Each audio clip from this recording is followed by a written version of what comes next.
싫어.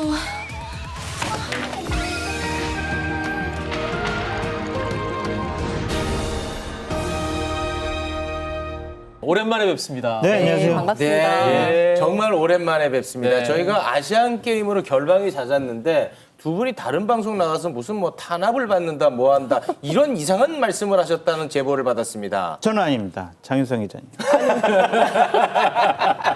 네, 확대 해석 경계해 주시기 바랍니다. 네. 근데 알겠습니다. 저도 걱정 많이 했나 봐요. 3주 출연 못했잖아요. 네. 그동안 머리가 이렇게 허해졌어요. 걱정해가지고. 네. 안 부를까봐 조마조마했습니다. 걱정해 결방이 주셔서? 있었습니다. 결방. 네. 감사합니다. 알겠습니다. 네, 김행 여가부 장관 후보자 청문회장을 떠난 뒤 끝내 돌아오지 않았습니다. 네, 오늘 통화가 됐습니다. 통화가 통화하셨다고요? 네, 통화가 됐습니다. 본인 말로는 사실은 나는 다시 돌아오고 싶었다. 그날 끝내고 싶었다. 네. 그런데 여당의 지시를 받아야 되는 처지고 또 여당에서 지금 여야 협의가 안 된 상태에서 들어가면 안 된다. 절대로 안 된다라고 해서 들어갈 수가 없었던 것이다. 이렇게 얘기를 하고 있습니다. 그리고 본인 입장에서는 당의 입장을 거스를 수 없는 처지다. 이제 이런 주장을 하고 있습니다. 그 약간 좀 오해 소지가 있을 것 같아요. 아니, 여당 의원 때문에 나는 네. 들어가고 싶었는데 못 예. 들어갔다처럼 들릴 수 있을 것 같은데요. 아니 근데 본인이 이제 그 워딩을 제가 정확하게 아, 취재 노트에 그렇습니까? 적어왔고요. 네. 좀 너무 답변이 이게 국무위원 후보자로서의 답변으로 보기에는 좀 적절하지 않다라는 판단이 들어서 국회 여가위 소속 의원들한테 물었더니 우리는 국무위원 후보자를 인사청문하는 자리인 것이지 당직자를 뽑는 자리가 아니다. 그런데 무슨 당의 허락을 받고 당의 입장을 네. 거스를 수가 없다. 어떻게 이런 발언을 하느냐. 도무지 납득할 수 없다. 그렇게 해서 과연 장관직을 수행할 수 있겠느냐라는 의문을 표시하고 있었습니다.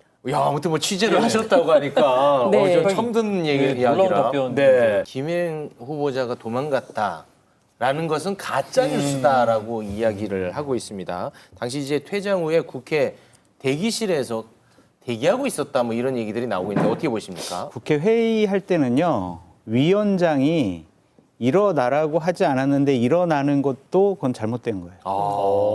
그러니까 예를 들면 국회 우리 본회의장에서 딱 의원이 딱 나가잖아요. 그래서 국무총리 단상 앞으로 나오십시오. 그러잖아요. 네, 네, 네, 네. 그래야 국무총리가 그 자리에 일어서 가지고 단상 앞으로 나와서 답변을 하고 의원이 국무총리 들어가세요. 그럼 들어가잖아요. 네. 근데 갑자기 답변하다가 저 그냥 들어가겠습니다. 그렇게 하고 들어가 버려요. 그러면서 국회의장이 그냥 그 자리에 앉아 있으라고 하는데도 야당 의원이 국민의힘 의원이 나갑시다. 그래서 나가요.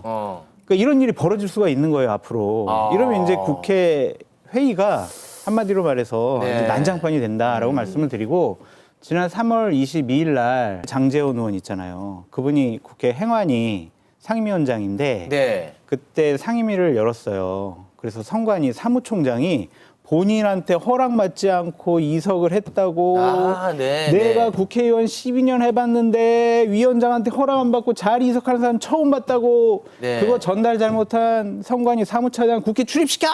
뭐 이런 식으로까지 소리 질렀거든요. 네. 출입 금지시켜. 당사자는 출입 금지시키라고. 네, 아, 출입 네. 금지시켜! 막 이렇게 네, 얘기를 네. 했어요. 장제원 위원장이. 그러니까 그런 것을 보면 위원장이 그 회의에는 모든 걸 결정하는 거예요.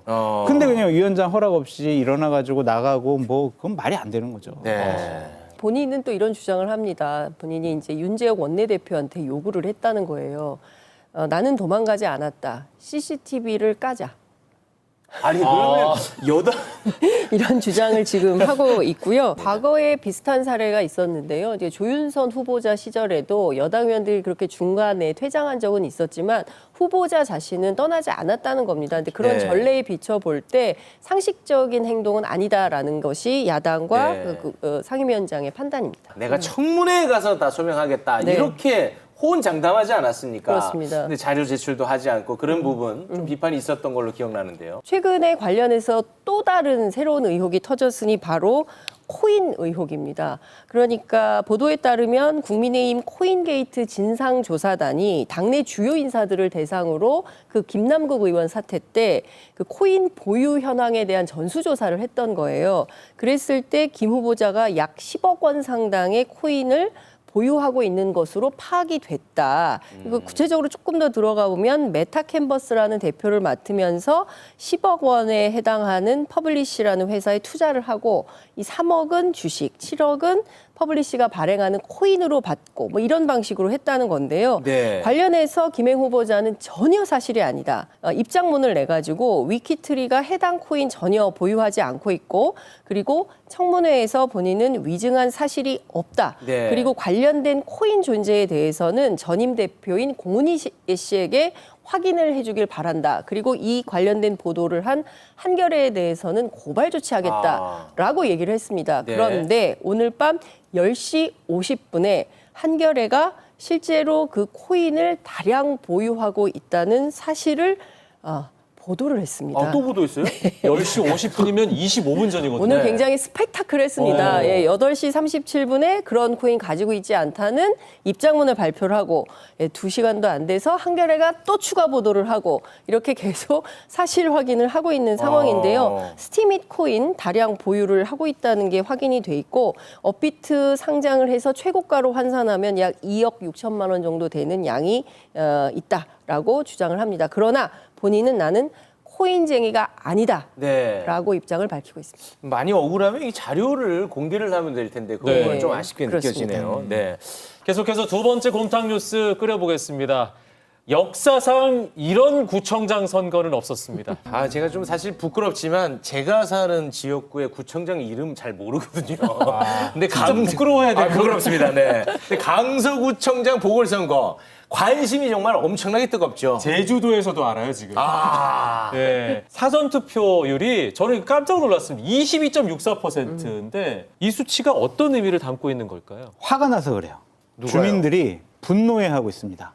그러니까 국민의힘을 지지하는 분들은 아니 이재명 당대표 구속시켰어야 되는데 왜 구속 못 시켰어? 화가 난다. 그래도 우리 국민의힘 밀어주자 이러고 있는 것이고 민주당을 지지하는 분들은 윤석열 정권 도대체 뭔 일을 하고 있는 것이냐. 우리 못 살겠다. 윤석열 정권 이번에 심판하자. 이러한 분노가 표심에 좀 나타난 것 같고요. 네. 또 하나는 지금 대규모로 양당에서 물량 공세하고 있잖아요. 당대표도 가고 원내대표도 가고 의원들도 동별로 배치하고 뭐 보좌진 사무처들도 다 가서 막 운동을 해요. 네. 그리고 국민의힘에서는요. 뭐 예를 들면 하남시 시의원, 구의원들도 강서구에 가서 식당에 가서 밥 먹고 선거운동하고 사진 찍고 인증샷 이렇게 하면서 정말 대규모로 가서 선거운동하고 있거든요.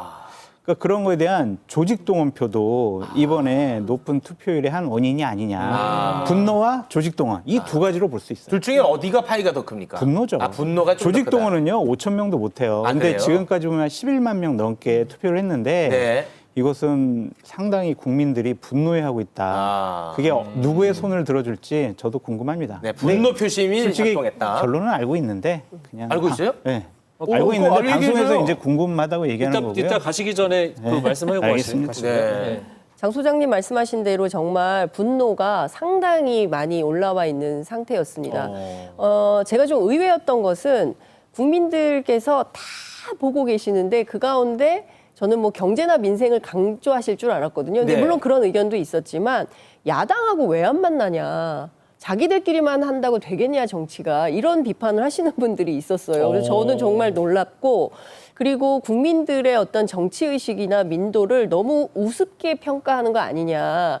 국민들을 무슨 그 강아지 취급을 하는 것은 아니냐라고 비판하시는 분들도 상당히 있었습니다. 장 거죠, 지금. 기자님이 장 기자님이 너무 민주당 지지자들만 만나고 아니요. 오신 것 같아요. 아니 그게 아니라 편파적인 취재예요. 이거 안 돼요 이러면. 아니 정말 저는 그 거절도 많이 당했어요. 현장에서 제가 그게 마이크 되면 다 그러니까 이런 느낌이 들었어요. 그러니까 국민의힘 지지자거나 지난 대선에서 윤석열 대통령을 뽑았던 유권자분들은 입을 닫는 느낌, 그리고 인터뷰를 거절하는 느낌, 그리고 적극적으로 발언하지 않는 느낌을 좀 받았고요. 반대로 심판해야겠다고 판단하시는 민주당 지지자들은 적극적으로 나서서 본인들의 의견을 피력하는데 가장 불쾌하다고 느끼는 대목이 국민을 너무 우습게 하는 거 아니냐. 네. 국민들의 수준을 너무 낮게 보고 정치를 한다. 이 점은 참을 수가 없다. 이런 말씀을 굉장히 많이 하셨습니다. 네.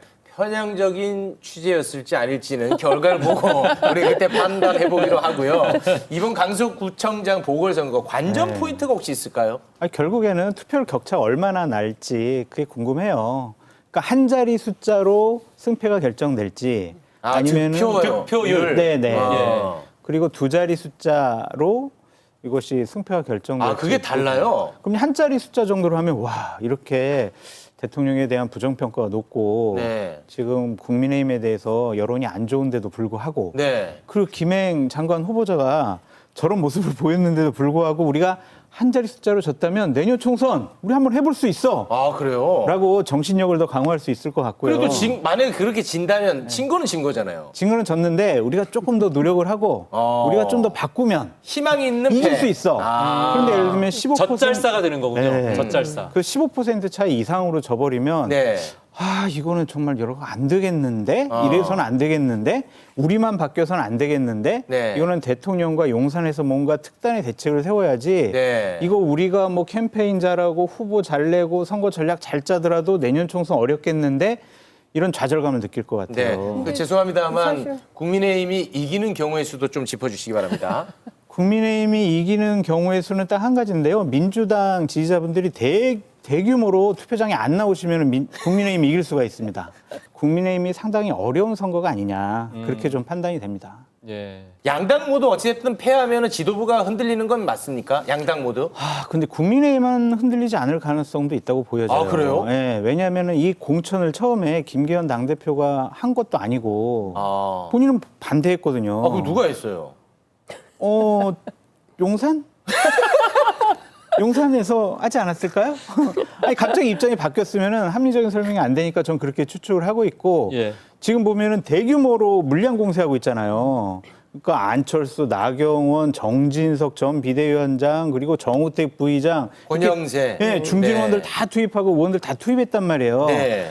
내 책임이 아니야. 이게 나 혼자 왜 책임을 져? 이렇게 당에서 총력 대응을 했는데도 졌잖아. 이거는 내 지도력에 문제 삼을 만한 그러한 빌미로 나 이거 잡히고 싶지 않아. 네. 이런 생각인 것 같아요. 대통령 책임이지 내 책임은 아니다라고 피해갖고 싶겠지만 현장에서는 지금 대표, 원내대표, 사무총장 상주하고 있어요. 네. 그리고 국민의힘 당원들 하루에서 적으면 5번, 많으면 10번씩 투표하라고 전화 받고 있다는 거거든요.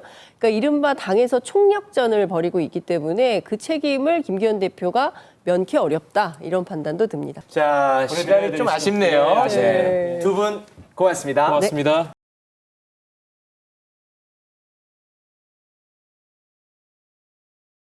네가 시킨 대로 내 마음 활짝 열어놨을 뿐이야.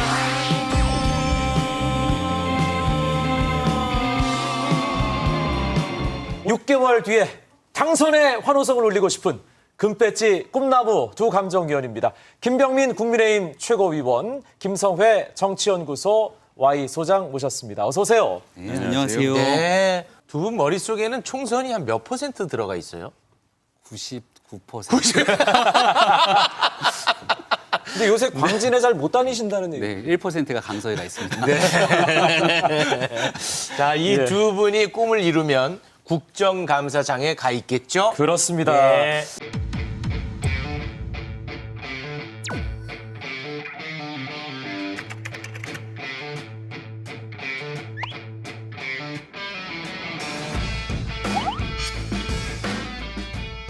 국민들은 신원식 장관 후보자의 그런 막말을 아직도 이해를 못해요. 아니 성남시장 하면서 형수 쌍욕한 사람도 있어요. 아 여기 왜 그게 나와요? 지금은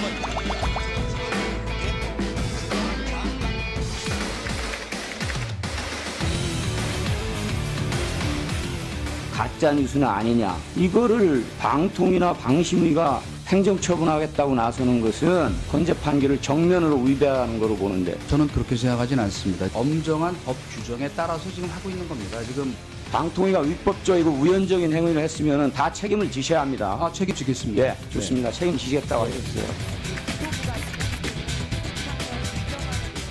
동점 변경 노선이 경제적으로 더 우월하다. 이거 맞죠? 작업을 진행했던 우리 담당자들이 다 나와 있기 때문에 분석을 행한 전문가가 자꾸 전문가 얘기하시니까. 제가 전문 지식이나 이 시뮬레이션을 직접 담당하는 사람이 아니라 아니 그에 또 대한 전문 지식도 없이 왜 그 1타 강사는 왜 하셨어요? 네, 아유 보기만 해도 저는 참 힘든데 두 분은 저 자리를 너무 가고 싶어 하신다고 하니까 자 그러면 두 분이 주목한 장면은 무엇인지 하나씩 선택해 주시기 바랍니다. 저는 이번 국정감사는 한마디로 정리하면 첫날이지만 파파미. 파파미요? 네, 파도 미치겠다. 여기저기 파봐도 정말 미칠 것 같은 장면들 뿐이었는데 그중에 앞거는 국방위였습니다. 국방위요? 네, 김행 여가위원회에서 김행 후보자가 주랭랑을 친 이 역사적인 국회 역사적 최초의 사건이 일어났는데 네. 여기에 바통을 이어받아서 이번엔 국방위 여당 위원들이 주랭랑을 쳤습니다. 오늘 아예 국방위가 열리질 않았어요. 제가 파행됐죠. 알기로는 국회에서 역사상 처음이니까 회의를 하다가 파행이 되는 경우는 있는데 이 경우는 피켓을 놨다고 여당에서 반대. 그래서 오후에 피켓을 치우고 하루 종일 기다렸는데 회의가 소집이 안 되고 6시에 한기호 위원장, 이분 심지어 국민의힘 의원이십니다.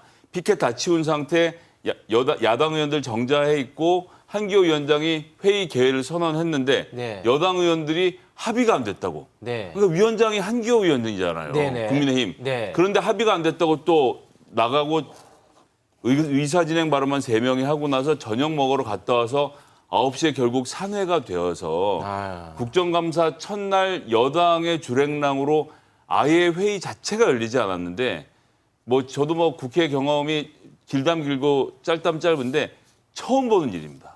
아예 회의가 안 된 건 처음 보는 일이에요. 그렇습니까? 하다 중간에 싸우다가 다시 들어오고 옥신각신은 봤어도 이렇게 도망가는 경우는 김행 후보자에 의해서 2연타 이렇게 보고 있습니다. 알겠습니다. 국방위에 주목을 하셨고요. 우리 김병민 위원은 어떤 장면에 네, 주목하셨습니까? 마찬가지로 국방위 파행이 제 눈길을 끌었죠. 민주당은 시종일관 이 모든 일들이 다 정부 여당의 책임인 것처럼 몰아가는데 그 누구보다 집권당이 사실은 국방위를 통해로 이 국정감사에서 지금의 안보의 중요성을 설파하고 싶었을 겁니다. 네. 오늘 신원식 장관도 아침부터 기자들을 만나서 했던 얘기가 지금 이 하마스 이스라엘 폭격으로 인해서 전 세계가 난리가 났고 네. 대한민국 안보도 현재 어떤 상황에 이르렀는지에 대해서 시종일관 설명하고 이야기를 해야 될 의무와 책무가 있는 것이거든요. 네. 그런데 민주당 의원들이 하고 있는 그 피켓이라든지 국회 내에서의 모습들을 보면 이미 청문회 다 지나가서 끝났던 얘기들, 또 신원식 장관이 과거 민간인 시절이었던 때에 얘기했던 일들을 막말이라고 규정지면서 그 얘기를 또다시 끄집어내고 있는 것 아니겠습니까? 네. 그러니까 조금 전에 나왔던 우리 국민의힘 의원의 주장처럼 막말하면 또 이재명 대표가 소환되면서 결국 거친 다툼들이 이어지게 되는데 네. 이런 일들이 과연 국민께 어떤 도움이 되겠는가? 그래서 결국은 지금도 국회는 불이 환하게 켜져 있거든요. 이 국정감사를 위해서 공무원들 밤새 준비하고 또 국회 보좌진도 열심히 노력하고 있을 텐데 이런 파행으로 한숨만 푹푹 쉬게 되는 것은 아닌가 생각합니다. 자, 시청자분들에게 간단하게 사실관계만 확인해드리면 야당은 오전에 피켓을 내렸고요. 정오부터 계속 회의를 하자고 했는데 여당이 주랭랑을 친 채 돌아오지 않았습니다. 알겠습니다. 국감 이슈는 여기에서 마무리 짓겠습니다. 두 분이 국회 가도 모습 비슷할 것 같다는 생각이 좀 드는데요. 그러시면 안 돼요. 네.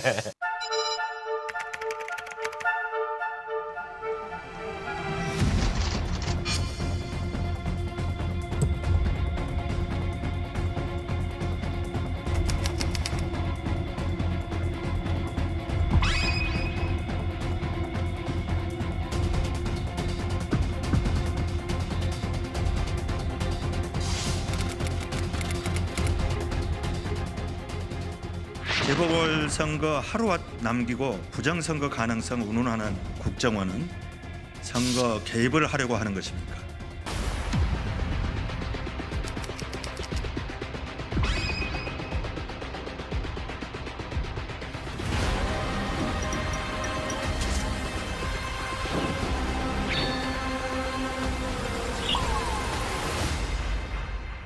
네, 보궐선거 하루 앞두고 선거 관련 이슈가 터졌습니다.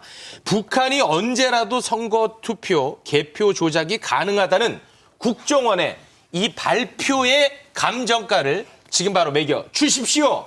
선거를 하루 앞두고 나온 이 감정 작품 두 감정위원회 감정가 지금 바로 확인합니다. 1,000만 원과 2조 2천억 원 설명 가격 차이가 엄청나게 들어봅니다. 나는데? 2조 2천억? 네, 제가 좀 높죠? 지난해 북한이 전 세계에서 가상화폐 관련된 범죄로 탈취해간 돈 이게 한 2조 2천억 정도 된다라고 그래요? 이 미국에서도 추정을 하고 있습니다. 그러니까 지금 가상화폐 관련된 해킹을 할 수 있을 정도로 심각한 범죄들이 이어지고 있는데요. 네. 대한민국 선관위에 대한 직원을 대상으로 해커들의 공격들이 있었다라고 하는 내용들까지 사실관계가 확인이 드러나고 있습니다. 지금 제일 우려되는 건 일단은 이렇게 선관위 시스템이 뚫려서 실제 부정선거가 있었다라고 확인된 건 아니고요. 네. 그럴 수 있을 가능성이 있다. 선관위 시스템이 너무 취약하고 실제 해커들의 이런 수법을 갖고 만약에 해킹을 하게 된다면 네. 투표도 조작이 가능하고 네. 심지어 개표까지 조작이 가능하다라고 하는 문제를 제기한 것이기 때문에 이제 내일 보궐선거를 앞두고 선거관리위원회가 훨씬 정신 똑바로 차리고 해야 되는 것 아니냐 네. 이런 경각심을 가질 수밖에 없고요. 대통령 선거가 있었던 지난 대선 사전투표 때 소쿠리에 담는 소쿠리 투표 심지어 투표 용지를 쓰레기 봉투에 담아서 관리가 안 돼 있었던 심각한 선관위의 이 관리부실. 문제들 네. 그러니까 이런 것들까지 고려하게 된다면 선관위 문제가 없다고 그동안 얘기하면서 국정원 그리고 감사원 감사 다 회피했지만 문제가 있는 거로 드러났으니까 정신 똑바로 차리고 여기에 대해서 철저한 개혁이 필요하다라고 하는 메시지를 줬다 생각합니다. 네. 그럼에도 불구하고 선관위는 아주 반발을 심하게 하더라고요. 그러니까요. 선관위의 문제 제기는 여기에 대해서 이렇게 부실이 있다 하더라도 이게 내부에 있는 직원들과 공모가 됐을 때가 가능하다 이렇게 아마 설명하고 있는 거로 보이는데 네. 그런 가능성도까지 포함하더라도 비밀번호를 엉망으로 1, 2, 3, 4, 5 네. 이렇게 만들었던 문제, 해커들로 인해서 뚫릴 수 있는 가능성, 그리고 여기에 대한 시스템 부실에 관한 여러 가지 문제들이 다 드러난 만큼 네. 국민께 90도로 고개 숙이고 죄송하다고 사죄해도 더 이상 할 말이 없습니다. 네, 알겠습니다. 1,000만 원이요? 궁금해? 궁금하면 1,000만 원. 뭐죠?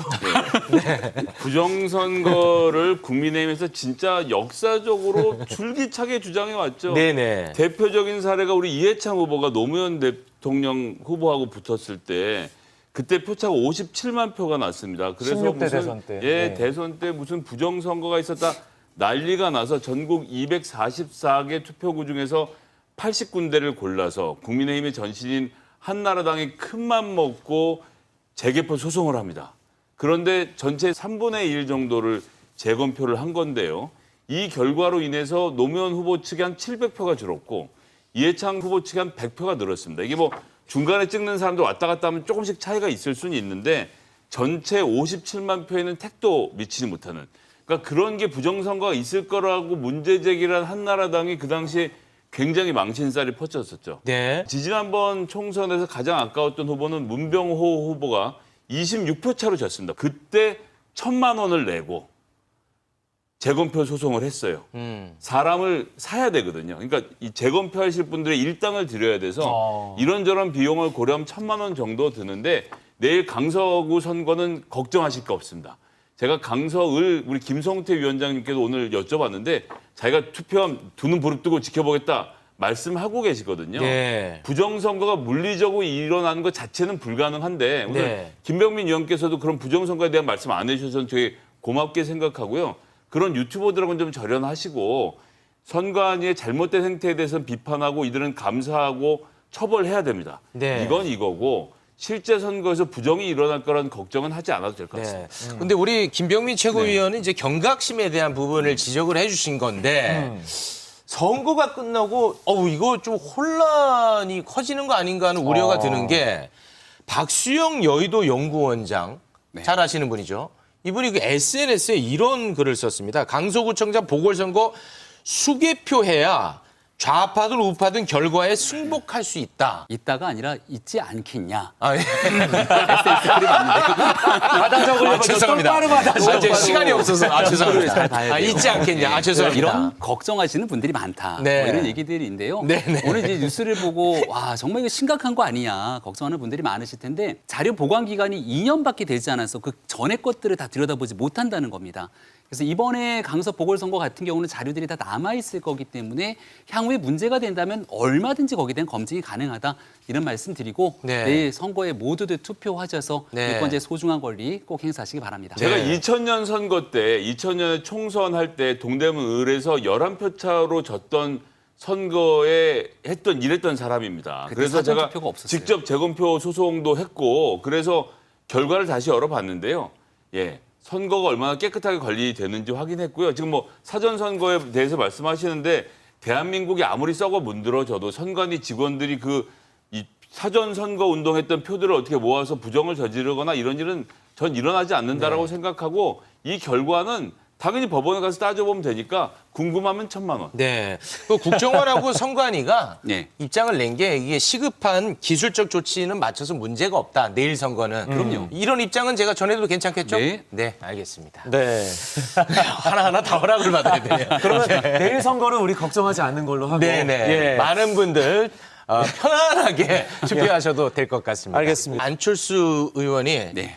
조금 더 열심히 하고 싶은 마음이었는지 비속어를 써서 지나가시는 분이 한 발을 받아서 이제 또 뭔가를 아마 본인은 예. 유머를 건넨다고 얘기를 하니까 받아서 얘기하고 멋쩍게 웃었는데 이 옥설도 이렇게 입에 착착 붙어갖고 얘기하는 분이 있는 반면에 안철수 의원은 좀 안 붙더라고요, 입에. 이게 말하면서도 본인도 어색하잖아요. 네네. 그러니까 본인이 생각하고 있는 발언들을 가지고 이른바 막말을 쏟아낸 것은 아닌 것이다 이렇게 네. 보여지는데 이거를 선거운동 과정 중에 네거티브 요소로 삼진 않았으면 좋겠다 싶고 네. 누가 뭐래도 이 막말하면 입에 착착 달라붙었던 누군가가 떠오른다라고 하는 게 자꾸 이런 일이 있을 때마다 회자가 되네요. 와, 잊을만 하면 소환하는. 아, 진짜 사람 얘기를 하지 대단하신 것 않았습니다. 같아요. 네. 와, 김병민 최고위원 정말 대단합니다. 같은 결과를 두고 양당이 얘기하는 게 좀 다릅니다. 민주당은 뭐 벌써 이겼다 이런 분위기고. 아유 이기긴요. 어떻게 선거를 해보지도 않았습니다. 고개 들지 않습니다. 그럼요.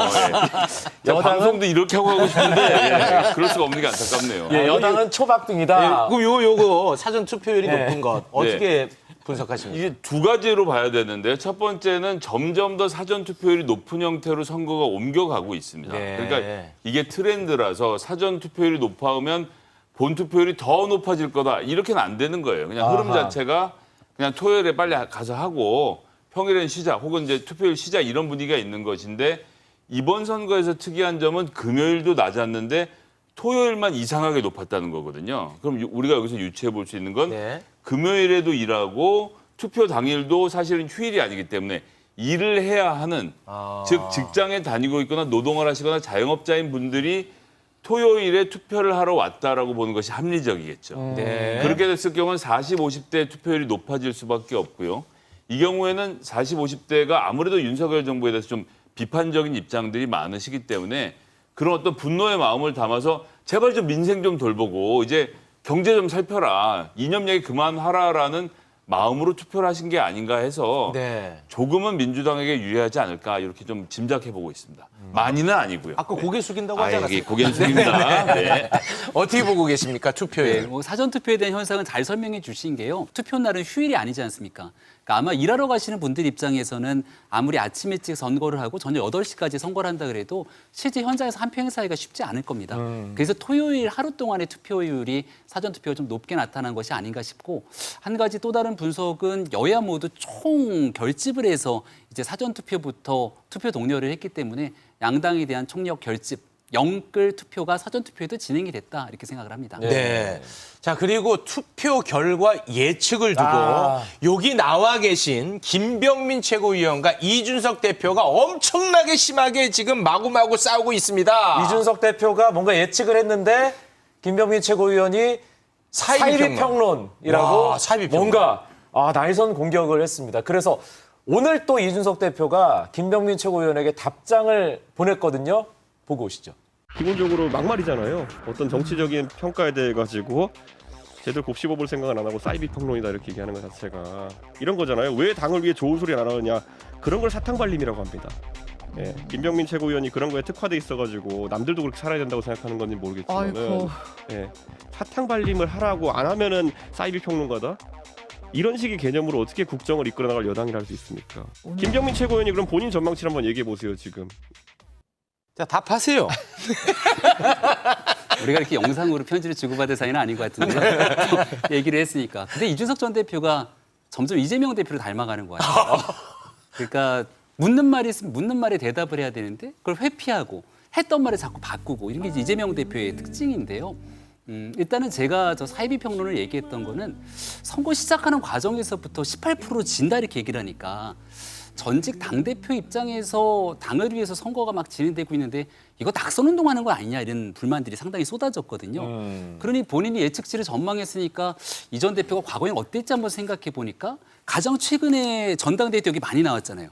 천하용인 이 선거 이끌면서 무조건 천하람이 된다. 여론조사 수치 얘기하면서. 그랬는데 결과는 천하용인의 참패. 예측자 틀리지 않았습니까? 두 번째 조금 더 가보면 이때는 뭐 본인이 선거에 뛰었으니까 그렇다 치더라도 지난 대통령 선거 때는 본인이 당대표로 모든 조사치를 다 보고 진두지휘했던 선거 때였어요. 네. 그런데 그때는 호남에서 20% 이상 득표한다 이렇게 얘기하고 선거에서 너끈하게 이긴다 이렇게 계속 주장을 해서 아니 그렇게 얘기해도 되는 거야? 라는 사람들의 이야기들이 있었거든요. 아, 그래도 이겼잖아요. 근데 0.7%로 이기고 나니까 그날 개표 방송하는 과정에서 추구서 딱 나오니까 이 전 대표 얼굴이 사색이 됐거든요. 그러니까 전망치를 얘기하고 이렇게 하는 것들의 과정에서 좀 선거라는 건 기본적으로 여당이면 앞서가더라도 아유 정말 3표가 부족합니다 이렇게 얘기해야 되는 거고 뒤처지고 있더라도 열심히 최선을 다해서 노력하고 있다 이렇게 얘기를 하게 되는 게 기본적인 정론일 텐데 이 전 대표 평론이 여기 좀 벗어나는 거 아니냐 얘기를 했는데 여기에 대한 다분하고 엉뚱한 얘기를 하시네요. 네. 아니 근데 이준석 대표도 질문을 한 게 있잖아요. 그래서 네. 전망치를 밝혀달라고. 전망치를 밝히는 건 의미가 없습니다. 왜냐하면 지금 정말 단 3표가 부족하다는 심정으로 최선을 다해 뛰고 있기 때문에 네. 여기에 대해서 저희가 평론하는 사람들도 아니고 네, 최선을 네. 다해 뛰는 게 정답이지 않겠습니까? 네, 알겠습니다. 두 분의 싸움을 어떻게 보십니까? 두 분 다 가까이서 지켜보신 자, 거예요. 이준석 대표가 18% 얘기한 건 저희도 비판을 했거든요. 무슨 말이냐면 18%포인트로 진다라는 말은 마치 국민의힘이 그거보다 좀 잘하면 예를 들어서 반토막 내면 9%포인트가 되잖아요. 한 자리로 지면 마치 졌지만 잘 썼다. 젖잘싸 분위기를 만들려고 이준석 대표가 밑자락을 깐 거 아니냐. 기준점을 제시한 거다. 예, 저는 그래서 너무 뭐 당연하긴 하지만 국민의힘 입장에서 평론을 한 거다 비판을 했는데 이게 듣는 사람에 따라 되게 다르게 들리네요. 아니 그 국민의힘을 위해서 네. 아프더라도 좀 덜 아프기 위해서 포석을 깐 거라고 하는데요. 이런 해석이 훌륭한 가능하겠는데. 훌륭한 주장을. 만약에 선거 결과에 따라서 이준석 대표가 어떤 반응을 하는지 보면 그 진심이 나오겠죠. 한번 잘 지켜보겠습니다. 네. 알겠습니다. 두 분 사이가 너무 안 좋아가지고 말이죠. 한번 같이 네. 모셔야 될 것 같은데. 두 분 같이 안 나온다고 그랬어요. 예, 안 나오나요? 예, 자, 알겠습니다. 이번 선거 결과가 나온 그 이후에 대해서 많은 분들이 더 궁금해하고 있는 것 같습니다. 네, 일각에서 또 이런 얘기를 하는 것 같습니다. 승자의 저주라고 혹시 들어보셨나요? 들어봤죠. 이긴 사람 같은 경우는 지금까지 우리가 했던 게 아무런 문제가 없구나라고 해서 이 체제를 공고화시켜서 총선까지 가다가 오히려 강서구 보궐선거에서 이겼지만 또 총선에서는 악영향을 미치는 게 아닌가라는 얘기를 하는 경우들도 있고 네. 또 총선에서 이겼지만 이게 준엄한 민심을 바탕으로 이기긴 이겼지만 더 변화하고 혁신해야 되는구나라고 해서 상황을 바꿔가는 경우들도 있을 건데 네. 아무튼 선거의 승패 여부와 관계없이 네. 총선을 위해서 변화하고 혁신하는 정당이 승리한다라는 네. 마음을 갖고 좀 열심히 하고 아니 있습니다. 오해 사겠어요. 패배해도 좋다 뭐 이렇게 또 전혀 들릴 수 그렇지가 있어요. 않고 선거를 앞두고 있는 시점이기 때문에 네. 여기에 대한 결과를 미리 예단할 수는 없는 상황 아니냐라는 결과에 대한 얘기는 네. 하지 않는 게 맞다라고 네. 생각합니다. 아니 그러니까 저는 이쪽에도 분명히 여쭤볼 텐데 만약에 국민의힘이 패한다면 그러면 현 지도부가 책임을 지나요? 지도부의 일원이잖아요, 또 심지어. 네. 아니 강서구청장 보궐선거를 하나 가지고 여기에 대한 무슨 책임론이라든지 이런 것들까지 논하기에는 좀 고민이 필요한 상황이다라는 말씀을 드리고요. 네. 여당에서는 야당이 지면 이재명 정계 은퇴해야 되는 거 아니냐 이런 얘기가 나온다고들 합니다. 네. 그럼 저는 이제 거꾸로 이렇게 묻고 싶어요. 그럼 여당이 지면 윤석열 대통령이 정계 은퇴할 겁니까? 왜 글로 올라갑니까? 이 선거는 윤석열에 의한 윤석열을 위한 선거였습니다. A당 쪽 후보가 집행유예를 받은 상태에서 공천을 받았고요. 그리고 나서 대법원에서 유죄 판결을 받았는데 대통령이 뭐라고 하셨습니까? 이상한데? 이건 공익제보자인데? 하고 3개월 만에 사면을 하고 네. 후보를 낼까 말까 당 지도부는 고민을 하고 있는데 왜 그러지? 라고 하니까 김태우 씨가 후보가 되고 선거에 출마해서 지금 이 뛰는 과정. 윤석열 대통령의 마음속에서는 아마도 김태우 검찰 수사관이 청와대에 있던 시절 조국에 대한 문제 제기를 했던 점. 이것으로 해서 윤석열 대통령이 마음의 빚이 있는 것 같아요. 김태우는 개국공신이고 공익제보자다. 이런 생각으로 명예회복의 자리로 강서 공천을 준 것이라고 저희들은 정치적으로 해석하기 때문에 이것에 대한 유일한 책임자는 윤석열 대통령이고 윤석열 지도부이죠. 작은 책임을 물린다면 아까 전에 주의 발언을 하셨던 상임 고문께서 그분이 왜 책임져요? 뭐 제가 누군가는 져야 되는데 아무도 질 사람이 없으니까 저도 억지로 짜냈습니다. 딴 사람이 없네요. 강서구청장 선거가 끝나면 진짜 총선 시즌이 시작됩니다. 오늘로 총선이 몇 개월 남았다고요? 6개월. 정확하게 6개월 남았습니다. 내년 4월 10일이기 때문에 이 시점에서 총선 관련 가장 핫한 뉴스는 내년 총선은 서울에서 출마하겠다고 전격 선언한 국민의힘 하태경 의원입니다. 하태경 의원이 서울 출마를 선언했던 건 여의도 정치권에 굉장히 저는 긍정적인 효과를 불러일으키고 있다고 생각을 합니다. 네. 국민의힘에서 총선 앞둔 혁신 분위기도 가져가고 있고요. 하태경 의원에게 추천할 만한 지역은 있습니까? 잘못 추천했다가 그저 계신 원외위원장님한테 몰매를 많이 바로 전화 와요. 네. 큰일 납니다. 알겠습니다. 네, 하태경 의원의 선언, 이제 험지 출마하겠다. 이를 두고 같은 당의 홍준표 시장은 이 선당우사가 아니고 자기 살 길 찾아갔다. 이렇게 약간 좀 격하는 발언을 하던데 어떻게 보십니까? 홍준표 시장님이 본인 문제만 아니면 굉장히 날카로우세요. 아, 이번에 날카로운 거예요? 예, 이게 그럴 수밖에 없는 게 부산 지역에 있는 다선 의원들의 자리를 비워서 윤석열 대통령의 측근들과 검사들을 그 자리에 앉힐 거다라는 얘기가 공공연하게 나왔고 뭐 실명 거론할 수도 있죠. 주진우 비서관 같은 경우는 고등학교를 부산에서 나왔는데 아마 부산에 도전할 것이다 이런 이야기가 나오고 있고 석동현 검사 같은 경우도 최근에 해운대에서 출마하지 않겠다는 뭐 이야기가 나오곤 있습니다만 여전히 가능성이 거론되고 있는 거죠. 다선 의원들이 비워야 되는데 잠깐 판단을 해야 됩니다. 근데 전 반대편에서 하태경 의원님께 박수를 쳐드리고 싶은 지점은 있어요. 네. 다 자기는 아닐 거라고 생각하거든요. 마지막까지.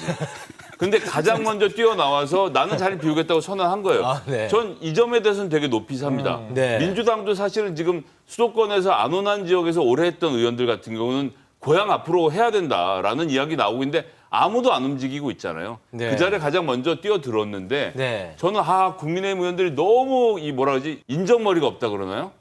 아니 험지에 출마하겠다는 사람을 마포를 사지로 떠밀면 어떡합니까? 아, 그게 사지입니까? 그래도 살 수 있는 데를 보내줘야죠. 네. 하태경 의원이 가장 먼저 나온 건 대통령님께 말씀드리는 거죠. 대통령님, DK, PK 물갈이하는데 제가 최선봉에 서서 먼저 나왔습니다. 그러니까 저는 좀 웬만한 데로 보내주십시오.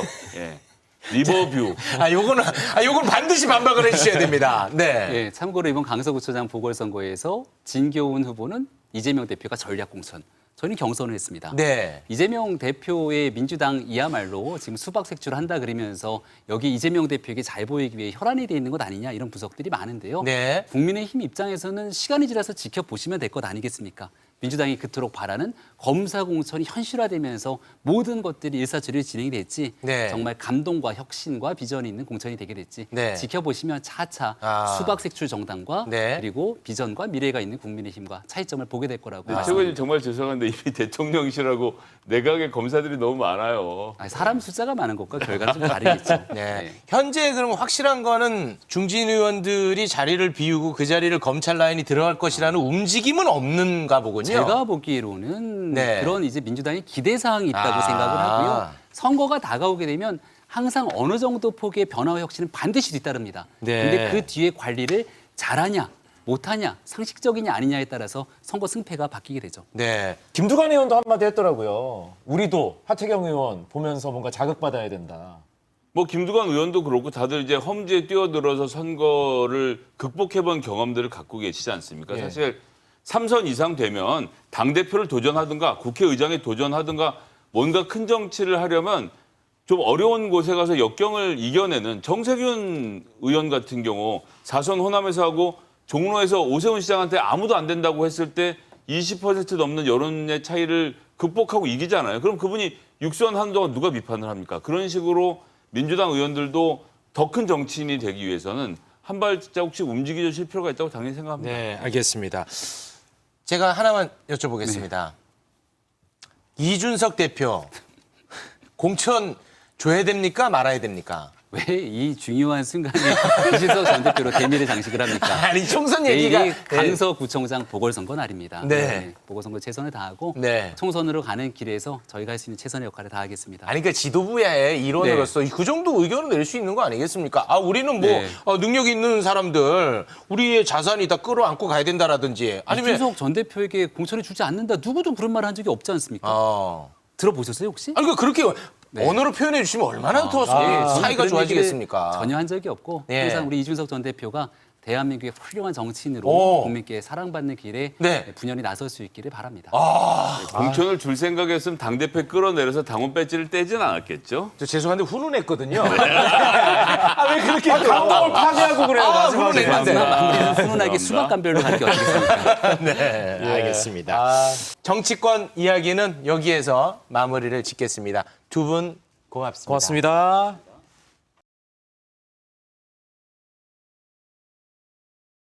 네 분께서 오늘 시간 많이 주면 방송 한번 재밌게 해보겠다고 예. 요청을 하셨기 때문에 다른 코너 다 없애고 네 분들과 1시간 동안 함께 하겠습니다. 기분이 그런 얘기 한 적이 없는데요. 기분이 벌써 나쁘시면 어떡합니까? 네, 기분이 좋든 나쁘든 최선을 다해 주시기 바라겠습니다. 현재까지는 한 25%포인트 차 정도 나는 것 같은데 네. 한 분 한 분 지금 상황을 좀 한번 이야기를 들어볼까요? 네. 욕심 같아서는 10% 초반대까지 좁힐 수 있을 것을 기대해 보겠는데 그래도 만약에 10% 초반대로 좁혀진다고 해도 참패죠. 네. 참패는 참패예요. 왜냐하면 수도권 선거에서 그것도 서울 강서구가 서울에서는 민주당의 우세 지역이라고 합니다만 경기도의 인구가 밀집되어 있는 경기도 남부나 서부에 비하면 서울 강서구가 국민의힘 입장에선 사정이 조금 더 나은 곳입니다.